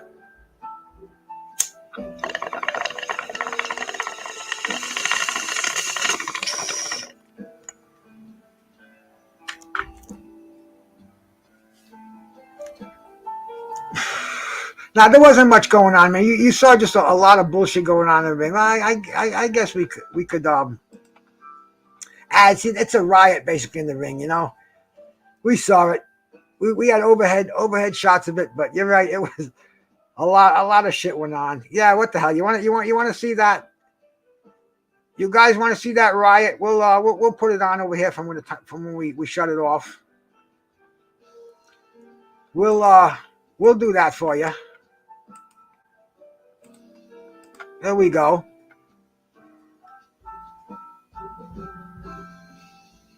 Yes, the parachute man, James Miller. Here we go.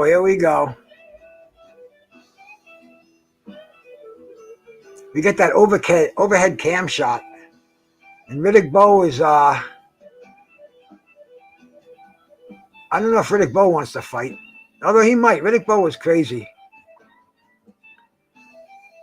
Riddick Bowe, he was nuts on you know, he definitely had that in him that Gulotta didn't have in him. What I'm talking about, you know, willing to die in the ring. Riddick Bowe definitely had a soft side, but in that ring, you know, maybe he liked the bright lights and the rock star status, you know, going around the world, seeing the Pope. But in the ring, man, Riddick Bowe, I never saw him wuss out. He just always had that box. Here we go.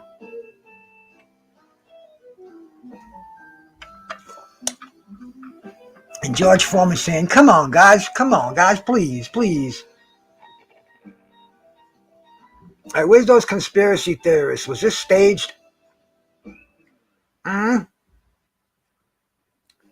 think something happens in the up in the upper right-hand corner. Here we go. Oh yeah, here we go. Boom. Fists are flying. That camera get in there. Oh yeah, here we go.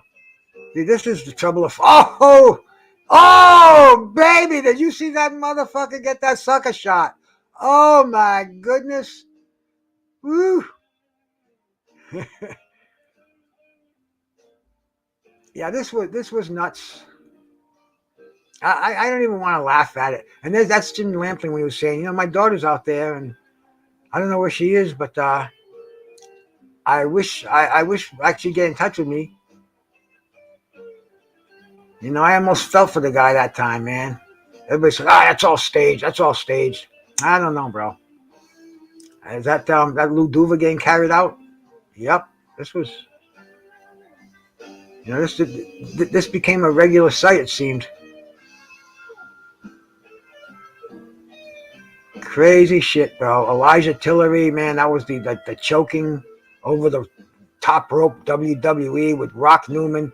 Crazy shit, bro. Crazy shit. That's why I love talking with you guys out here, guys that saw it with me. So when I talk to people, they don't look at me like I'm some fucking old dinosaur. You see that in black and white there, Gramps?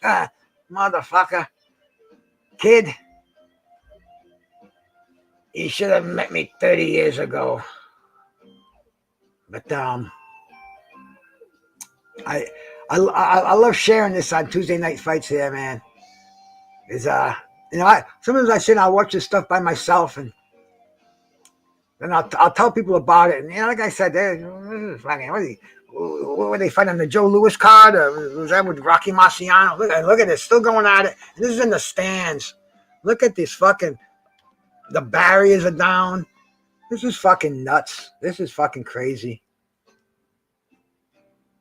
Look at these crazy motherfuckers. What the fuck you want to do that shit for?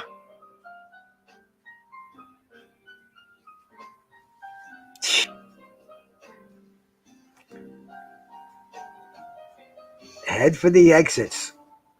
Now this is not over. Is that a woman that was getting beat on over there? It's crazy. It's insane. Violence all over the place.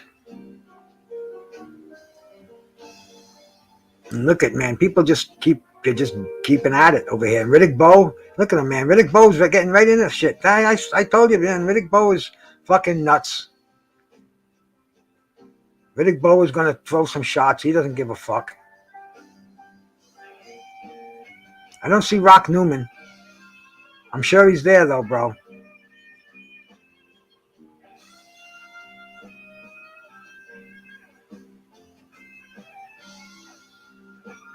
Larry Merchant. I wonder if George was... No, George wasn't there. I think we spoke about this. That would have been something, man. I keep forgetting that 95 was almost 30 years ago, 27 years ago. It doesn't seem like it,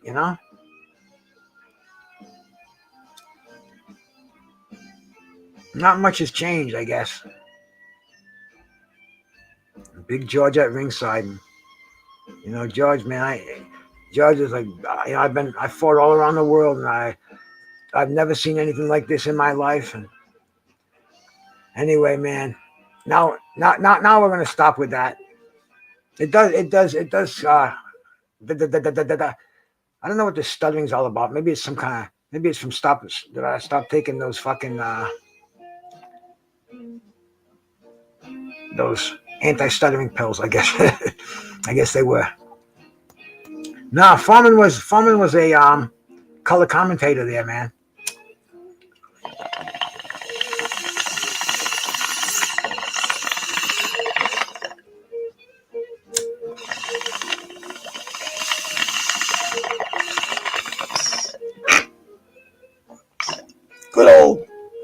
A good old lung buster.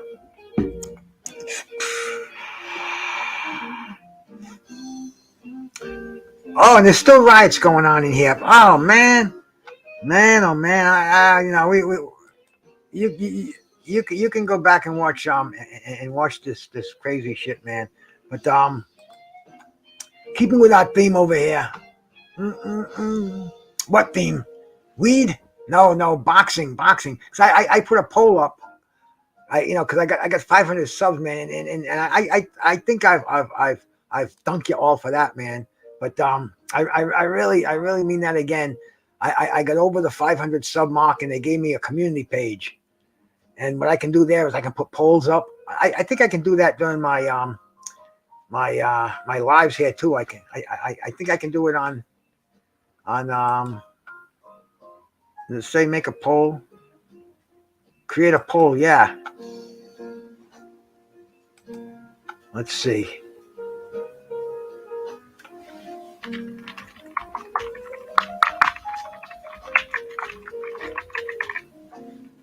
Let's see if this works over here. Ask my community. See if this poll goes up. I never did this before. Hey, it did. Let's take it here. But anyway, bro, that's what I can do when I have the 500 subs, and I appreciate that. I can put the little things in the you see the little besides the polls. When you have your page from Facebook, you get the three things underneath it. I can put one of those in there too, putting a poll up or showing a short film. What I did was I put this interview that my brother Curtis Anderson did with Cadillac Red. Great stuff, man. Curtis Anderson. And I got another one that I'm going to put up too. He did with Blood. Because, man, this man had so much knowledge and so much feeling for boxing, bro. You know, I have no doubt in my mind that he would have been up here with me doing this show. Because this is what him and I talked about when we got together. We talked about the fights from the 80s, the 70s, the 90s. And, man, you know, it's almost like he's here with me when I do these shows.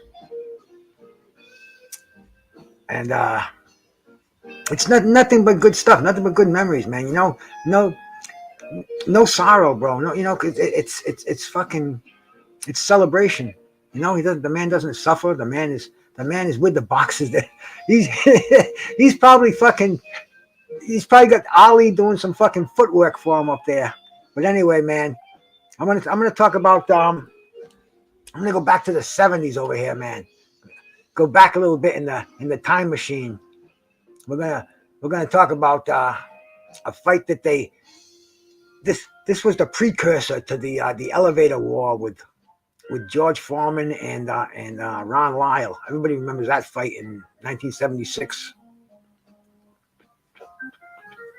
I love listening to this music in the background. I might have it up too loud on it sounds perfect on my end because I got my stereo playing it around and I have it on low, so it should be okay where I can talk over it. But I dig it because man, you know, boxing, weed, music, my wife, my dog, in no particular order, the kind of the things that make life good for me. But anyway, bro, we're gonna talk about these two fighters, man, Ernie Shavers and Ron Lyle. Let's start with Lyle here, man. I'm gonna pull his record up on Box Rec, so I don't get any dates mixed up here.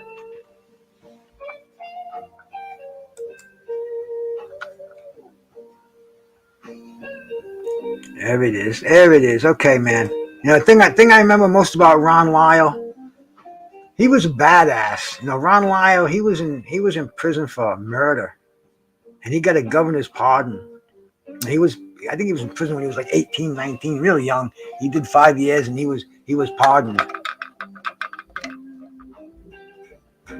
And you know, the guy was fucking. He was cold. He was institutionalized. You might say. He was a fucking Sly Khan, a very tough dude. He threw his girlfriend out the second story apartment, and then his wife he pulled his wife over on the highway, man, and then he started shooting at her. He was fucking nuts. You know, with social media the way it is today, nobody fucking Khan, bro. You know it, man. You probably would have been a good co-host up here tonight. Because they left me, those motherfuckers. Wait till I see that George Jakovic. He thinks he's tough. I'm going to show him how tough he is, man. He thinks he's been messing with Joe Smith. I'm going to show him fucking Bruce Gas. I'm going to lower the pedal on that man.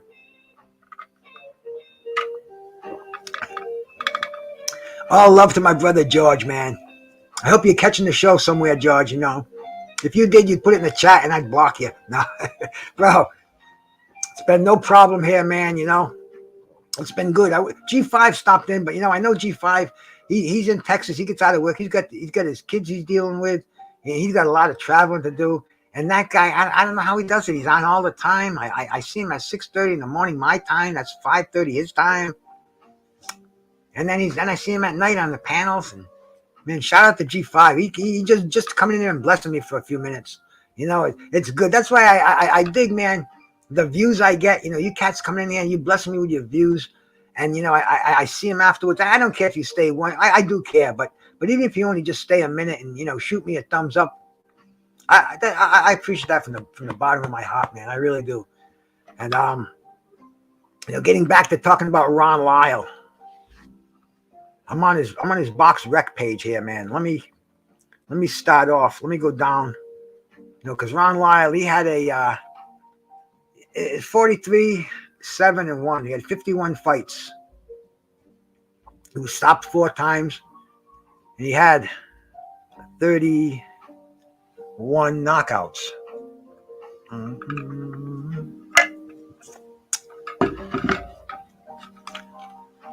The first time I heard of Ron Lyle was his biggest fight he had at the time, and that was with Buster Mathis.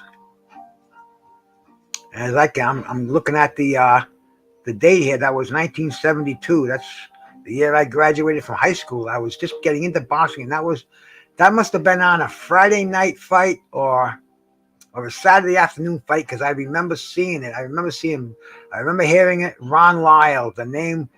People knew Ron Lyle. They, the boxing fans knew his hard upbringing. He was kind of talked about in the Sonny Liston mold. And the old guys, the guys at the barber shop, the guys that I used to listen to, the guys who, I'm talking about the probably the guys like me today who, people avoid them because all they talk about is that fucking boxing. And, man, I wish I had, I wish I'd kept my ears a little open a little bit more. 1972, that was a crazy year too. That's the year I got out of high school, and women, cars, money, whatever it was. I didn't have money. I didn't think money even mattered back then. Those were the days where everybody shared everything. But anyway, that was Ron Lyle's first his first national exposure, and that was Buster Mathis Sr., who Joe Frazier beat in the finals. Joe Frazier beat him. He beat Joe Frazier in the Olympic finals. Had to withdraw. Joe Frazier took his place because he was a semi-finalist, and he won the gold medal with a broken thumb. But anyway, Buster Mathis, he had a good career as a heavyweight. He fought Ali. He fought Frazier. Fought a lot of good fighters, man, and he had fast hands. He was like one of those guys, fat, looked like looked out of shape, looked totally no proportion, no muscle. Farthest thing in the world, he looked from an athlete, but he had fast hands, and Ron Lyle stopped him, man, 2nd round knockout. So Ron Lyle was on the scene. He broke the top 10, and then he went on and he fought Jerry Quarry. He lost to Jerry Quarry, unanimous decision. We've shown that fight here. I remember that fight. And there was Jose Luis Garcia. That's the guy. He beat him. That's the guy that beat Ken Norton. And then Oscar Bonavina. He beat Oscar Bonavina, who was early 70s, late 60s. Oscar Bonavina put lumps on Ali and Joe Frazier.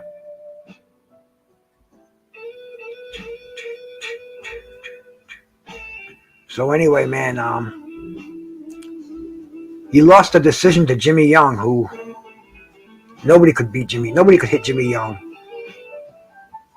But after that, man, he got his title fight with Ali. And I remember that fight, man. Ali stopped him. That was Ali's fast hands, and Lyle ran out of gas. And Ali was the heavyweight champion of the world back then, undisputed. That was after the Rumble in the Jungle. That was Ali's second coming. That was a great time. But anyway, bro, after that was a fight that was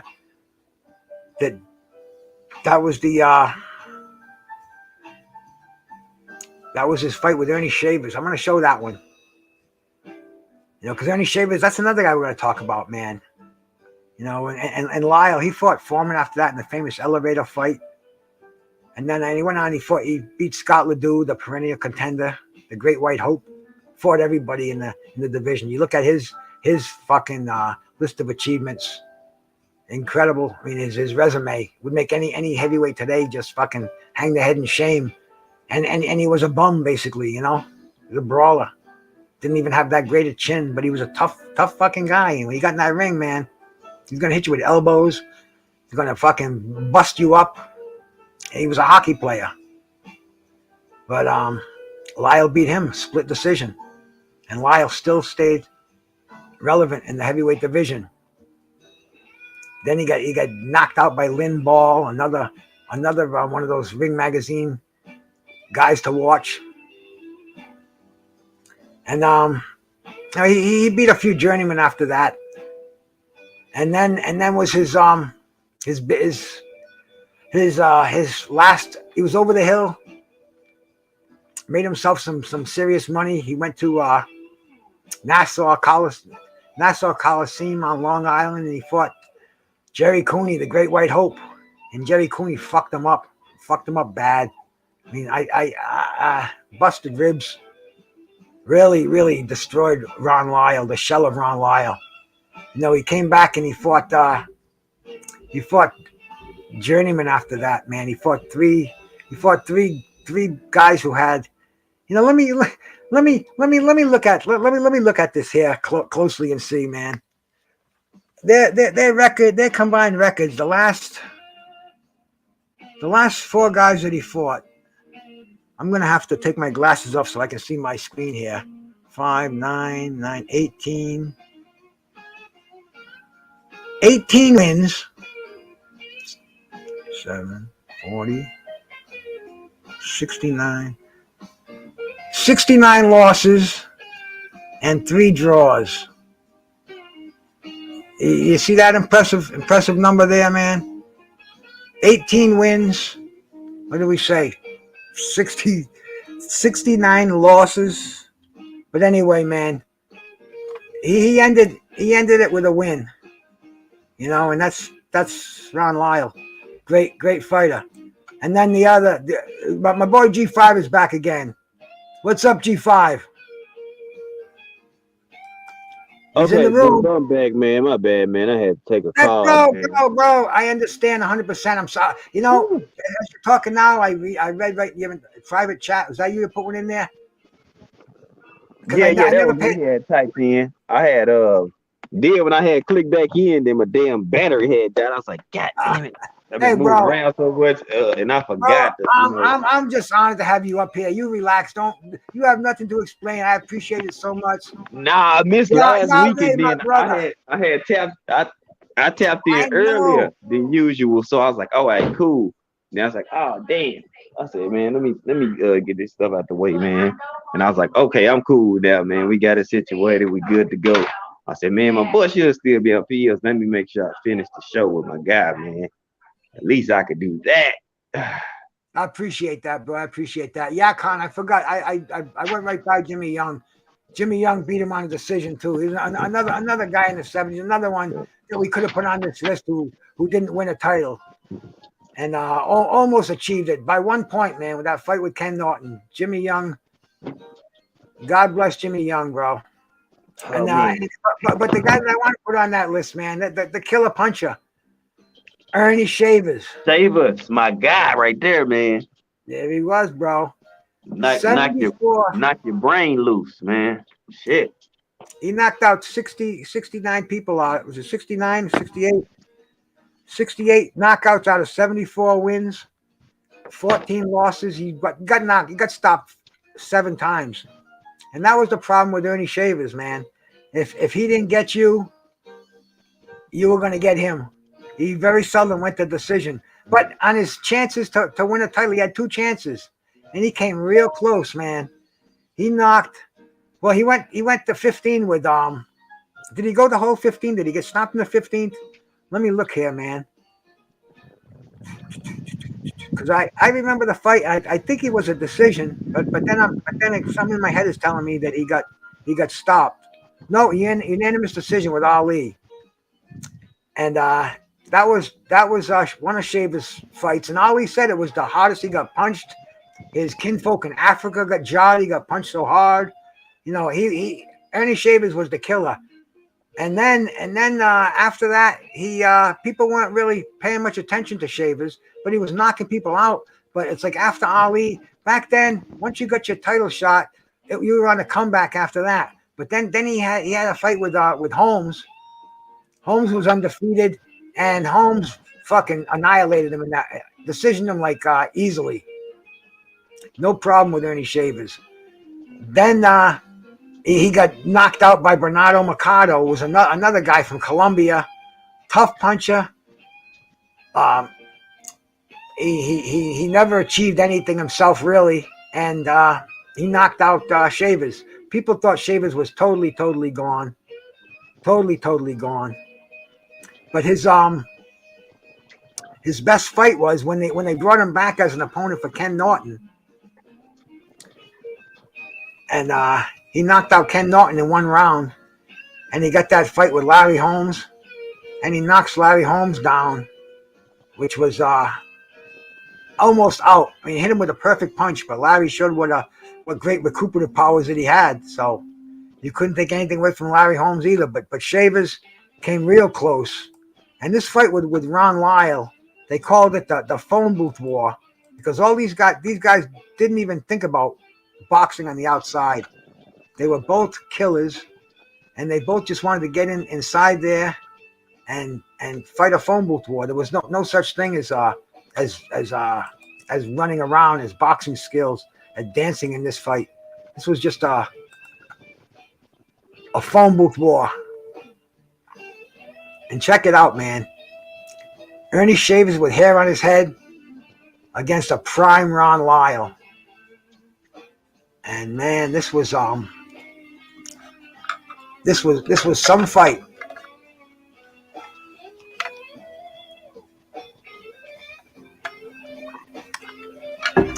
Ernie's always continuously, he's got dynamite in both of his hands, man. He's got dynamite. Oh, and look at that, man. Shavers is already landing that overhand right. And that's the fight. Shavers, I think, is undefeated coming into this fight. Correct me if I'm wrong, Khan, because I know, man, you definitely know it, bro. But I'm pretty sure this was Shavers. Shavers was undefeated in this fight, coming into this fight. And he was knocking everybody out. And Ron Lyle, another top 10. I mean, this was top 5 heavyweights going at it. And man, look at Shavers. Oh, that right hand and the left hook to the body. And these guys just don't get out of that phone booth. They stay head to head, basically. You know, I'm going to put my head on your chest, and we're just going to bang it out over here until one of us does not get up.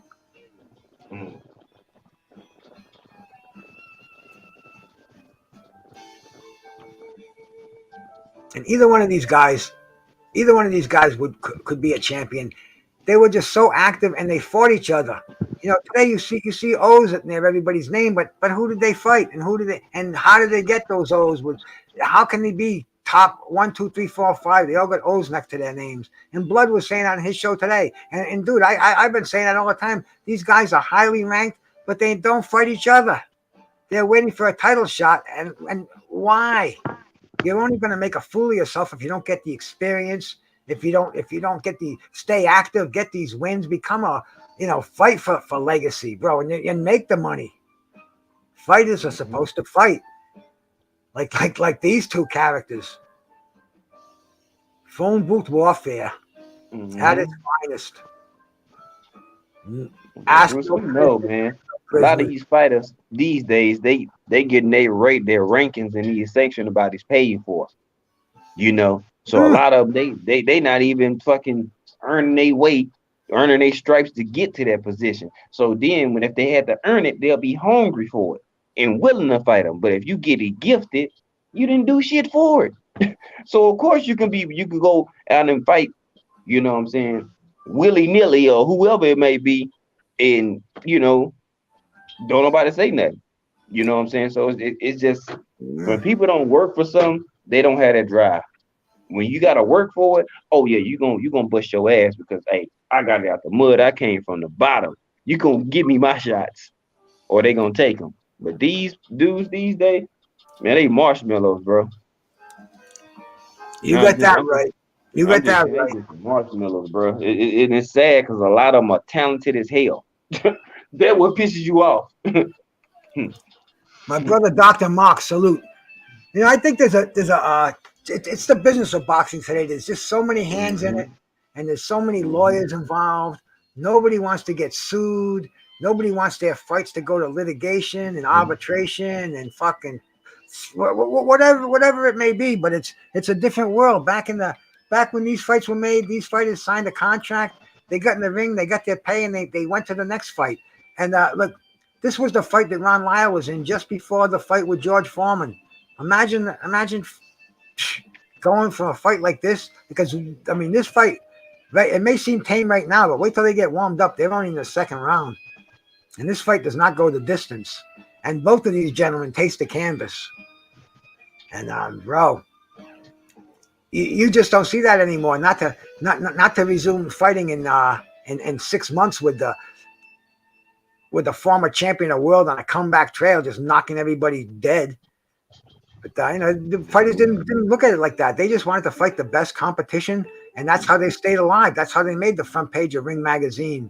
That's how that's the only way fighters were known. That's how you made the Wide World of Sports or the CBS Sports Spectacular. I think this was a Wide World of Sports fight. Right. I'm pretty sure Howard Cosell was at ringside. What? Hey, you can punch. You're a puncher, and you're a real puncher when another great puncher say that you're a better puncher. When George Foreman said Ernie Shavers was a more powerful puncher, that lets you know Ernie Shavers was a bad motherfucker. Man, Dr. Mark, salute to you, OG. Mm-hmm. Yeah, salute Dr. Mark. I was just gonna shout you out. I didn't want to speak over you, G5, and I did a hit on that reef. I'm getting a head rush right now. Mm-hmm. I'm smoking some diesel, man. I broke it out. I got it about a month ago, and I hadn't touched it, and I'm starting to run out now. And so I broke out a nice little oracle here that I'm hitting on a little pine cone, and I saw Dr. Mark come in, man. Always gratitude for my brother Dr. Mark coming in. Mm-hmm. Here we go, man. Ron Lyle's being counted. I missed the knockdown. Shit. I'm sure they'll show it again, but Shavers is moving in for the finish, and he's saved by the bell. Now we're coming on to the third round here. And look at this, man. Shavers is going right in for the kill. He knows Ron Lyle is hurt. And Ron Lyle is not backing up. Ron Lyle is getting right back in that phone booth. Yep, Ernie Shavers, man. I was talking to oh man, I can't even remember who it was, but anyway, it was about Don King's camp that he's got now, or and Larry Holmes is down there training fighters, and the fucking commandant, the guy that goes and wakes everybody up in the morning, that's Ernie Shavers. Imagine having that fucking bald grizzly bear in your face. Get out of bed. Man. Man, look at this, man. These guys are toe to toe, cheek to cheek. They're just banging each other up over here, man. Ribs, yeah, I'm cracking them.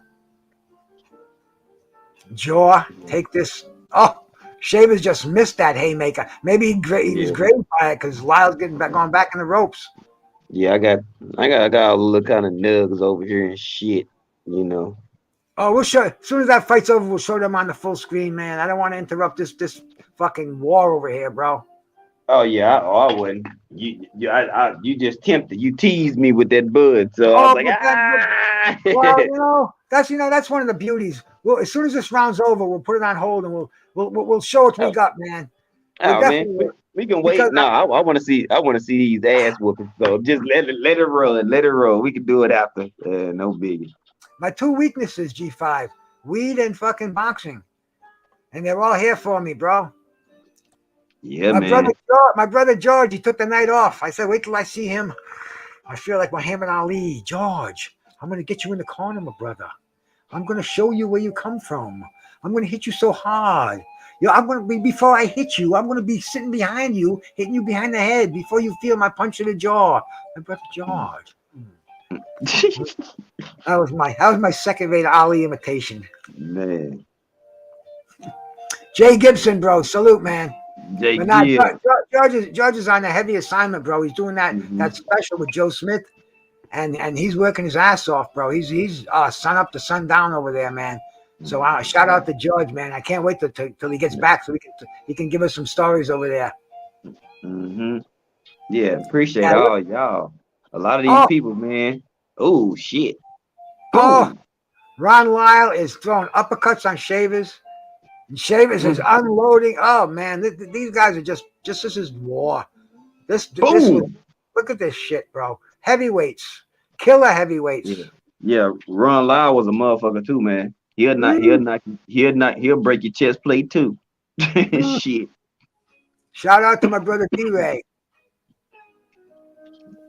D-Ray, what's going on, my guy?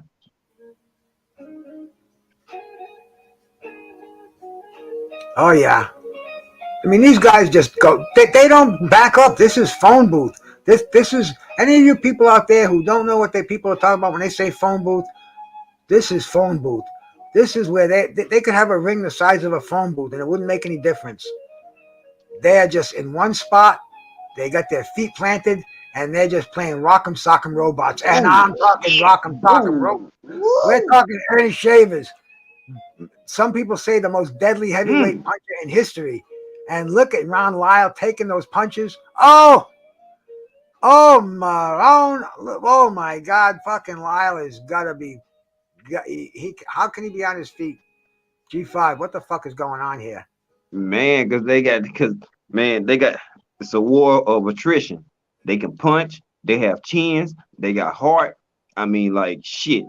And they warriors. You put all that in two guys like this, and this is what the fuck you gonna get. Toe to toe. Hey, I'm gonna knock you out, or you gonna knock me out? Who gonna quit first? That's what I see when I see this fight. Who's gonna quit first? These are fucking killers. Oh, that weed tastes so good that I'm smoking right now too. And the only reason I broke it out, I was gonna save it, but I first of all I needed it. I was running low, and secondly, that I was kind of sick of the taste of the same stuff that I had, and I love weed for the taste. And man, it's a new taste. The high is about the same. Maybe it's different. I don't know, man. It all works nice for me. Maybe it's the turmeric that I'm taking as a supplement, but the arthritis has been good lately. The weed. Yeah. I'm gonna meet some Diablo. I ain't smoked that in a little bit, but I'm waiting. My guy here'll be pulling up on me, bring me something else. I already had this. I said, let me go ahead and burn through it. They passed that bill today in Rhode Island, the legalization bill, and it's going to go into effect December 1st. They're going to open up the shops and shit. But dig this, bro. It's not possession. It's possession and sale. So it's like they made everybody a fucking legal dealer. Yep. You know what I'm saying? It's like if I go buy an ounce and I say, oh, I'm going to sell half it to G5, that's legal. So it's like they worded that in there just so that they wouldn't fucking confuse the cops. It's like fucking legal tender. You know what I'm saying? It can be passed around. You don't have to keep it in your pocket. It's like. And then in jail and prison, it was so many people occupied for drugs. Fuck. You know what I'm saying? And now with them doing that, like they're freeing the spaces. So now, like people, if they legalize it in your state, you know, going to jail for having pounds of weed and shit. Like, how many sit the fuck up, man? How the guys we had on Tuesday Night Fights, Tim Witherspoon, he got fucked up for having weed in his urine when he fought Tony Tubbs, and fucking the guy we just had on here, Chad Dawson. Remember Bad Chad Dawson? Yep. Fucking check out him, bro. He got fucking demonized for having the weed in his system.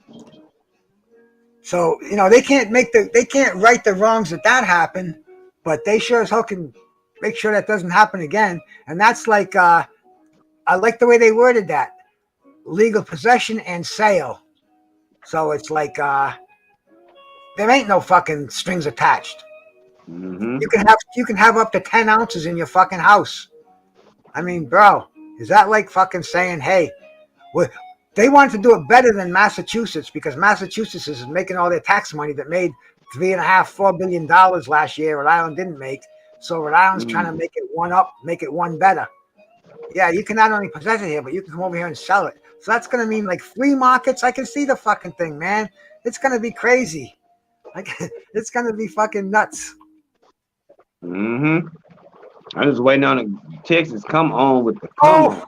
Yeah. oh, Damn. What a bomb. Boom. there My are turn now. no pitter pat punches in this fight. Even those He little said my. uppercuts. You see his head go back and forth with those little uppercuts. Yes, sir. He said it's my turn now. It's my Yeah, turn. it's like those rock'em sock'em robots. You hit him in the jaw and the neck used to go up. You have to set it back down again. You remember those fucking things? I guess that's way before. That's before any kind of video games. The two little thumb things, and all they do is that's rock'em sock'em robots, man. Shit, I used to have those when I was a kid. The red guy, the blue guy. Look at it, like these fucking guys. The fucking red guy and the blue guy. They're trunks. They're just rock'em sock'em robots. First Going one of the day. First one. All right, bro. Let's see. I started late too. I cut the grass today. I went for a fucking long walk with the dog. Even my second one. I brought a couple of joints with me on my second walk, but I didn't see anybody I wanted to smoke them with. And I did, but I don't know what happened. I just didn't do it. But that's another story. I'd rather not have it on recorded transmission. But good story too, bro. But anyway, I didn't light up the Toker 2 until about 3 o'clock. I went on somebody. I think I went on maybe over to Mad Chad's or I don't know where I went, but I fired up around 3 o'clock. So it was late for me because I usually like to fire up after noon. Oh, here we go. Ron Lyle got Ernie Shavers on the ropes. Look out. Boom. Look at these fucking punches. Shavers is defenseless.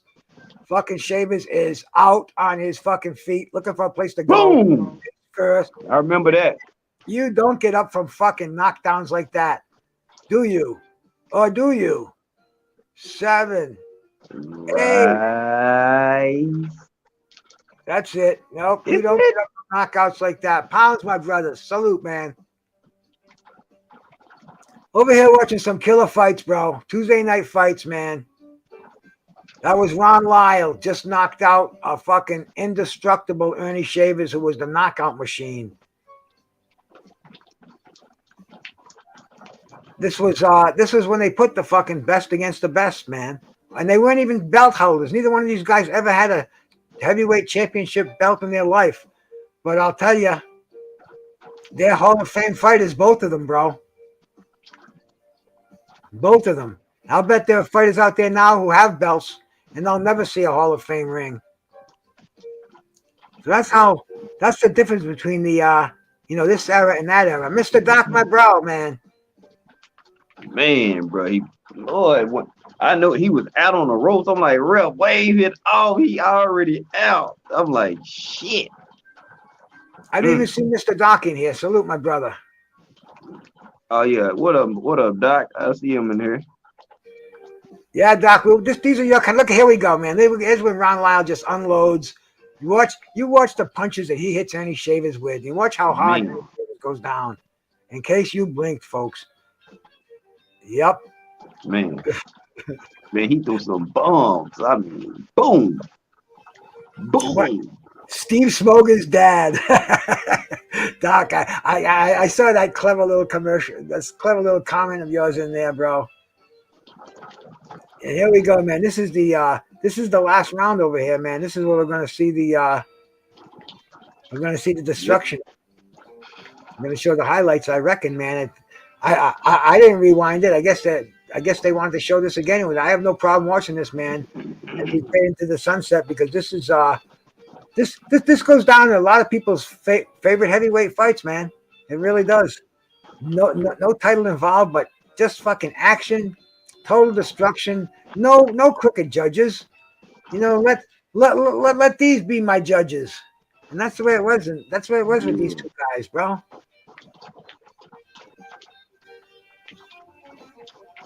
Especially when they got together with each other. It almost looks like a Stanley Cristodulo kind of referee in there. I see the bald head, but I'm not sure, Doc. I'm not sure who it is, man. But I think this fight was Madison Square Garden, so this was a yeah, that does look like Sammy Cristodulo, doesn't it? I don't know, bro. Somebody look it up. Doc, we need somebody like Con Shawnery.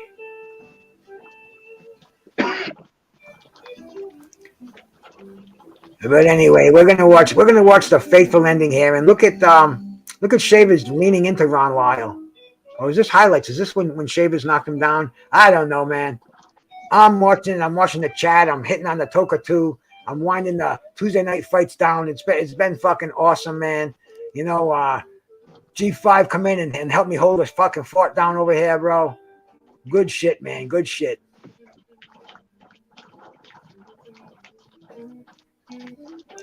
Make sure you hit the thumbs up when you come in here, bro. Anybody who hasn't hit it yet, please do. Almond Brown, my sister, thank you so much for coming in, man. Thank you so much for coming in. We are just winding down over here on Tuesday night fights. We've been here since 7 o'clock. I'm sure 9 o'clock people have places to go. I don't. I got my couch to go over here, and last night, you know what I did, man? I didn't even watch boxing last night. Let's watch the end of this fight, and I'll tell you what I did last night. Oh, yeah. All right. I might do another hit on my Toker 2, if you don't mind, my brother. Say, I'd mind if you didn't. And my man John McSmith, he's supposed to do a hit on his Toker 2 every time I do a hit on mine, so he must be good now. I think John McSmith is out here. Or he was, or will be. I'm pretty sure, man. Shout out to my brother, John McSmith. Sometimes I think John McSmith and Con Shawnery are the same person.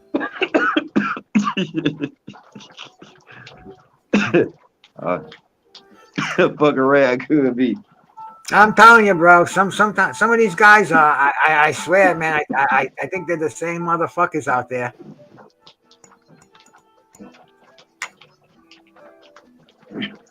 Shit, could be, Bruce.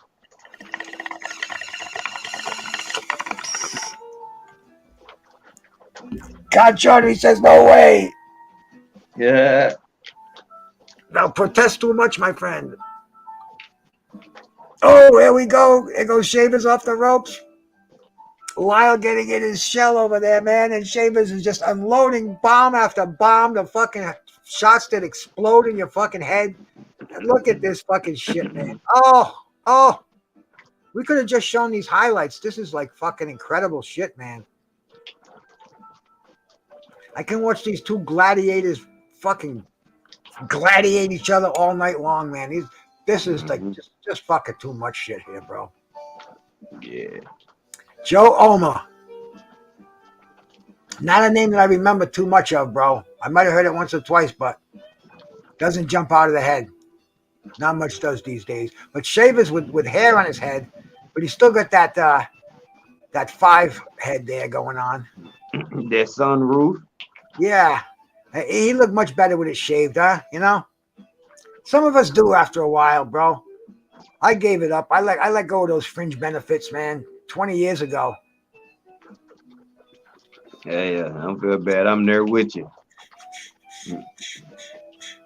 Thing is, my wife has to shave it for me on the left side because my arthritis is so bad. I used to whack it off, no problem, every night. Well, whack it off, but yeah, my fucking Gillette razor, with the push button. I can't even remember the name of it anymore, but it's got the 5-blade head and shave it every day. Now, there goes Ron Lyle down, bro. I was in the highlights, and nobody thought he was going to get up. And Ernie Shavers is running after him. The round is almost over, and ding, he is saved by the bell. Shavers going in for the kill. Round is over. You gave him time to recover. Oh, man. I didn't think they showed. I didn't think they'd be showing these much of a highlights at the end, but hey, man, they're going to be fucking amazing highlights. So I'll keep them running. Anybody stepped in the building late? In fact, if you watched the whole fight with us, I'm kind of digging on these highlights, bro. Just look at Shavers. Shavers has got Lyle hurt. He was hurt. ready to go. So Shavers thinks he's unloading. He's gone for broke over here, bro. That's it, man. Sellout time. And that's what Shavers was known for. Fucking kill or be killed. Man, Shavers be throwing some balls. Like, god damn, boy. Shit. But Lyle come back and do the same thing. Boom. Like, take that.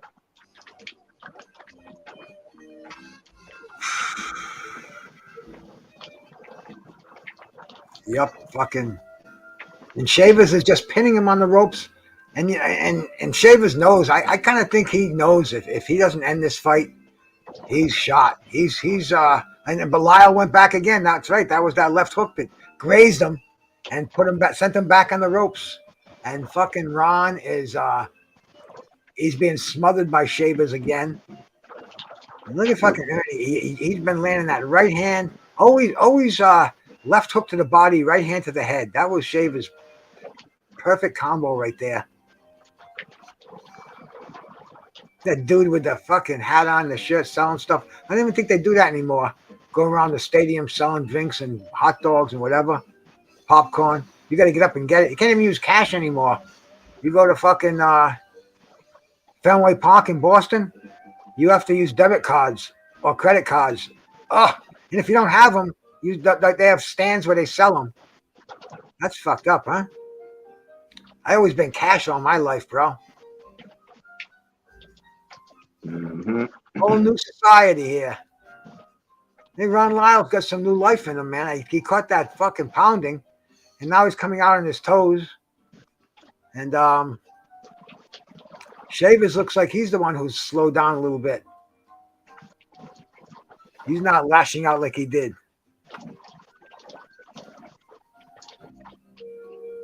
Man, but I'll tell you, this was just such a cool fight that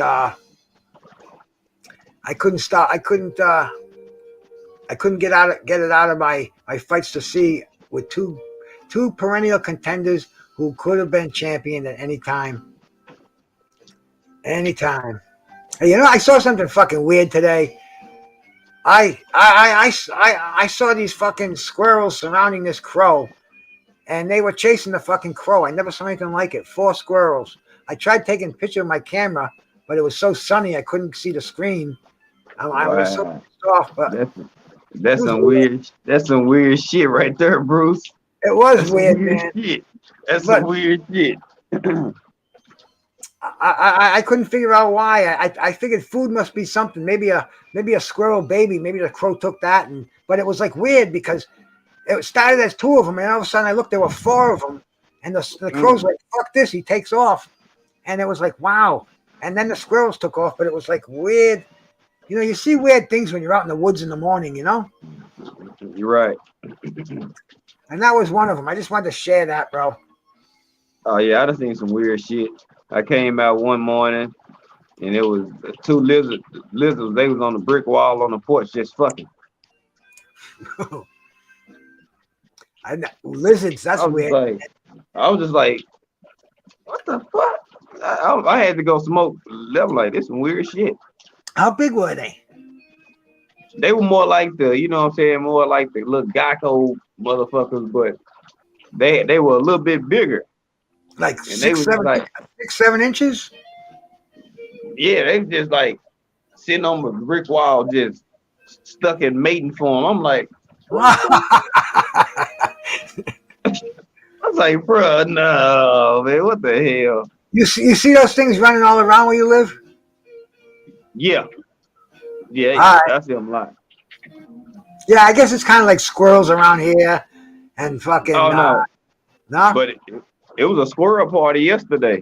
I mean, this weekend, me and Quee was sitting right here on the patio. It was like 4 squirrels on top of one house. They were just jumping from house to house and shit, going up trees. 3 run this way, 2 run back this way. Then 4 more came from another side of a tree. I'm like, what the fuck is going on? I mean, just squirrels everywhere. We was just like, then one of them was sitting on my fence. They sitting on the fence looking at me. I'm like, wow. Some people hate them, man, but I like squirrels. I saw one. He almost got hit today by a car, and I cringed. And the guy slowed down some lady. She slowed down, and then when she went by me, she like had a smile on her face, like she knew, she saw her. She didn't want to squish the poor bastard. But yeah, man, that was just one of them weird things. I've never seen him do that before. And it's like, what the fuck? Almost like they're encircling the thing, and the fucking crow just took off. But was a sight to behold, and I really wanted to get it on camera, but I had my tunes playing, and I couldn't see the fucker from the the sun. But anyway, here we go, man. Here we go. This is we got to be coming on the end here, because I know that I know we're watching this. We're watching the repeat. It was supposed to be highlights, but it seems like they're showing more than highlights. But I'm not gonna knock it, bro. I'm not gonna knock it because shout out to Ernie Shavers and to Lyle. It's a dope ass fight. Shit. I mean, nobody's gonna complain about watching it again, because it's just like, I mean, when you see just the momentum and just you can tell the power that they throwing with when they load up. I'm like, dude, man. Shout out to Short Bus Gang out there. Slugger's not dead. I heard Slugger was dead. I heard Slugger's not dead. I don't know, man. Last time I talked to Slugger, he was having a fucking heart attack on Mad Chad's show.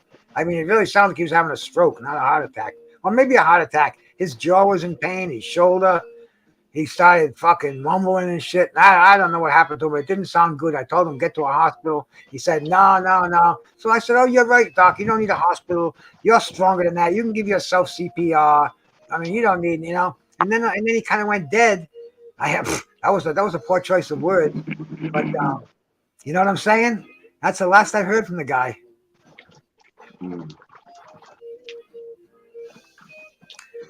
Crazy ass shit on these fucking YouTube fucking channels that we bump into. Everybody loves everybody one day, and then they hate everybody the next day, and it's so fucking hilarious, man. I can't even keep track of it. A feud going on here, a fucking love fest going on here. Oh, that was the end of it already? Oh, well. Well, anyway, man, we saw a kick-ass fight over here, G5. You wanna? I'll show you the bud that I'm smoking on right here, bro. I'll see if I can bring it in close here, man. I know you have to. You got the autofocus. You have to put your hand up there so it focuses in. Let me get the light. There we go. That thing, yeah, there we go. I think the focus is in. See that beauty? Yeah. What is that? That's the diesel. Okay. Nice compressed little nug here. Nice and sticky. I've been just picking off little tips of that, putting it in the Toker too. And shout out to that, man. Shout out to that, bro. What you got, my man? Where you go? Where did I put my shit? Because it's raining like a motherfucker. I'm moving. Oh, no. No, it's in a jar. See where the hell I put it. Somewhere in this motherfucker. I just had it. I've been on those edibles. Well, I haven't done them since last Thursday. But the memories I got of eating them fucking things, man. Shout out to Short Bus Gang. Oh, yeah, this stuff smells so fucking good. Kind of like a orangey, like orange gasoline. I like edibles, man. I may go get some edibles tomorrow because I got to go out and do some shit. I think I'm going to grab some edibles. I need to get some edibles. I need some nice, strong ones. What do you got to show us? I got you on full screen. Where it go? Hold on. Let's see. Hold on.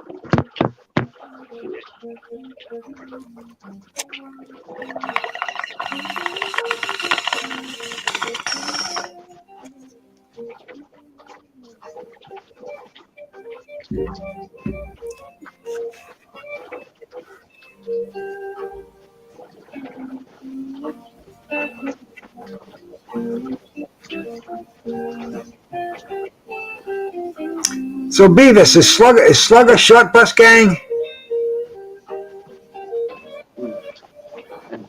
I gotta go in the house and get it, Bruce. Damn it. You don't have to do that, G5. I thought you had it before. We were gonna shut the stream, shut the fight down, and show the bud because man, we love showing bud tips over here, bro. Yeah, I had left that for a second because I did have it. I want to take it in half so it don't get wet. Yes, 100%. So Slugger Sam is here called Short Bus Gang. Should I take his French, Beavis? Slugger Sam, who told us he had a heart attack and died. Beavis says he's in here as Short Bus Gang. He asked me for a wrench. I said, keep coming to my site. I'll give you a wrench. He came. I gave him a wrench. I hope it's not Slugger Sam. And if he is, don't time out anybody in here, bro, or else you'll be barred for life. Even if I get below 500 subs, I'll still throw your ass out of here for deception. Oh man. You think I would do that? No, but yeah. It's kind of funny. It's kind of funny that people play these crazy games. Beavis, fucking Phil, Pigeon. He's hilarious out there. You know, anybody that gets mad at him, what the fuck? You should be mad at yourself. He's a fucking funny troll. He goes everywhere. He don't care where he gets banned. He's got 100 accounts. Oh, hell yeah. He's harmless. He makes no trouble. Yeah. He's one of my favorite guys on YouTube. I say, even if he's not in the chat, he's always getting talked about. He's a legend on here. You go to any channel and you say, hey, you guys, you not know who Pigeon is? Oh, yeah. I don't care if it's an LBBC channel. I don't care if it's a fucking any other channel. They all know him. They know him everywhere. Oh, yeah. He's a legend out here. Fuck yeah, man. He did a thing to me. Let me see if I got it on here. This is the funniest fucking thing, bro. G5, you're going to laugh like a bastard when you see this. Let me see if I can find it here, man. All right.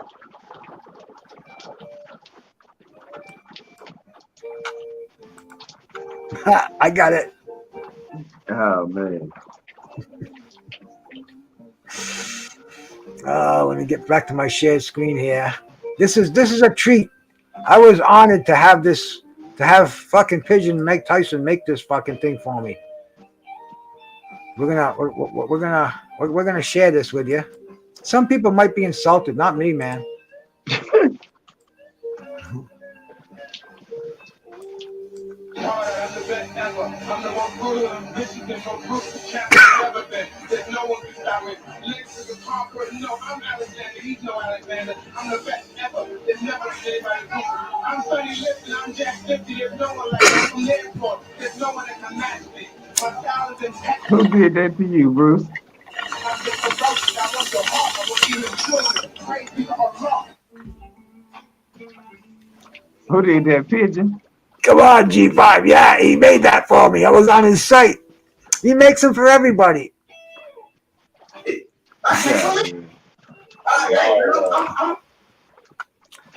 I'm like, who the fuck did this to Bruce?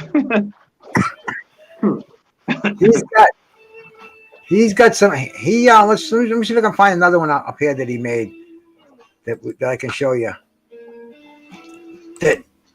Let's see here, man. Oh, this is something I had on here. This is fucking hilarious too. Let me show you this. I don't know if you ever saw this before. It never fails to get a chuckle out of me.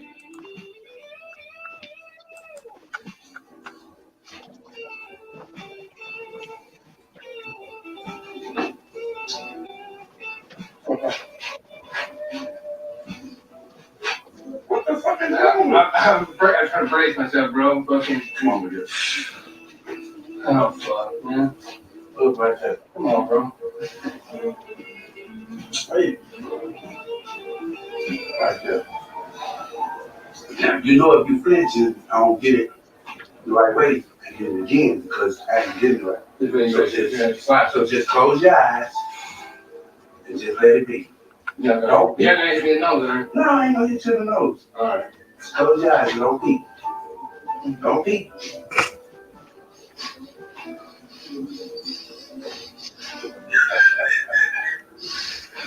Look, go peep.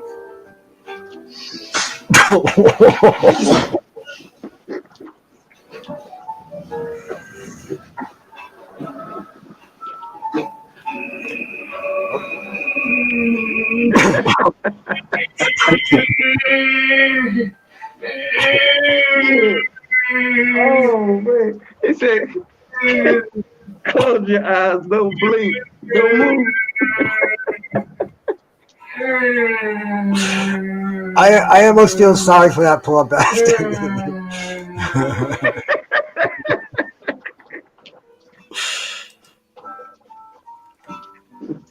But that's one of those things I had to save. And then there was the let me see.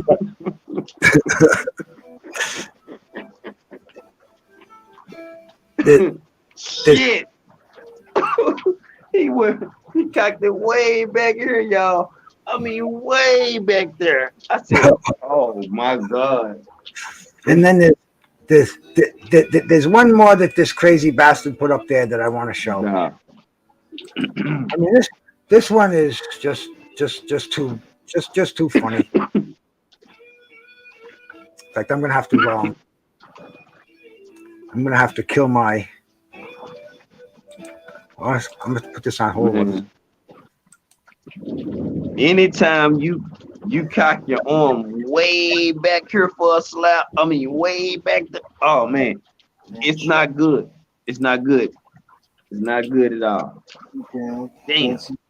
Getting down, it's not chat. Not chat.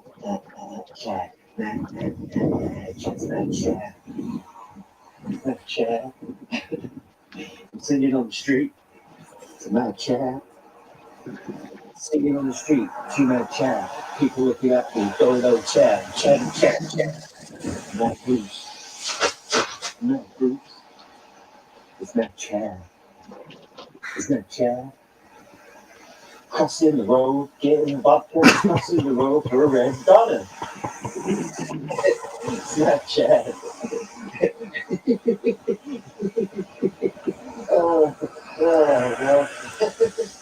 You gotta get Just too much G5, but a little something we can share before we end this madness over here, you know. And end it on a good laugh, bro. I always like to leave with a good laugh. And seeing some of these characters, man. Man, he slapped the shit. I mean, slapped his ass to bed. I'll email you that one, bro. Yeah, that was, man. Oh man, damn, dude. Crazy ass shit. Anyway, man, I'm gonna close it down over here. Why don't you say goodbye and tell them where they can see you at. Well, appreciate it as always, my brother. This is another Tuesday night fight, as we always do. Appreciate everybody pulling up, supporting Bruce. Everybody be safe. Have a good one. G5_Gabe, Instagram, YouTube. That's where y'all can find me. I'm every morning, 6:30 Central Time. I'm up early, so hey man, we working over there. You know, everybody be good, be safe. Hope y'all enjoy these classic fights. Hard hitting heavyweight, all time greats. Man, can't be duplicated, man. Great night, great show. George, do your thing, my brother. Be safe out there handling your business, man. We'll get with him next week. Will it be back next week, Bruce? Oh, for sure, man. I can't speak for George, but I hope so. It's only the first one he's missed, I think. Maybe the second. I don't know, bro. But right. Tuesday nights will be here. That's for damn sure. So I'll be here. And you know, if you're gonna be here, bro, then it'll be me and you behind the wheel. It doesn't matter, bro. This is the internet. Tuesday night's gonna happen, and Tuesday night fights. I'm gonna be here, bro. Yeah, we rock and rolling, Bruce. You know. All right, my brother. Hey, G5, peace. I'll probably see you either later tonight or first thing in the morning, man. Peace out, my guy. Everybody be safe. Peace. Salute, bro. All right, guys, man. Carlos tells me Mad Chad is still live, bro. I'm definitely gonna go over there because I was wondering why Mad Chad didn't at least come and give me a thumbs up. I'm gonna go over there and give him some shit.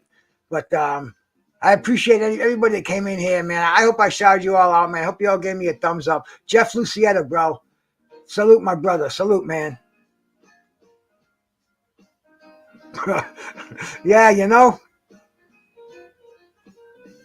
Could be, bro. Could be. The disrespect of a slap. But I'm going to get out of here now, man. I can't say anything that's not already been said. You guys know, it's all in the heart, man. You know, nothing's permanent. We saw that this weekend, man, with the Russell family, man. Batman. I spoke to Batman many times, man, and he always respected me, and even in the chat rooms, always shouted me out. Salute, OG. He's had questions he wanted to ask me before, which I was honored that he wanted my opinion on something. So, but anyway, man, God rest his soul, and his father passed away this weekend too, bro. Man, what a tough burden to leave on your family, for your family to carry on with, man. Shout out to the Russell family and everybody out there, man. Let people around you who you love, let them know it doesn't hurt. And they're gonna let you know that they love you, and believe me, sometimes that's gonna be the last thing that they're gonna feel, man. So, reinforce it, bro. Nope. That's what I try to do it. I try to talk the talk and walk the walk, man. But anyway, man, time for me to take a leak, let the dog out, get some more water, change the bong, go see Mad Chad, and see what's happening. It's only 9:30, man. Shout out everybody, man. Yay, peace.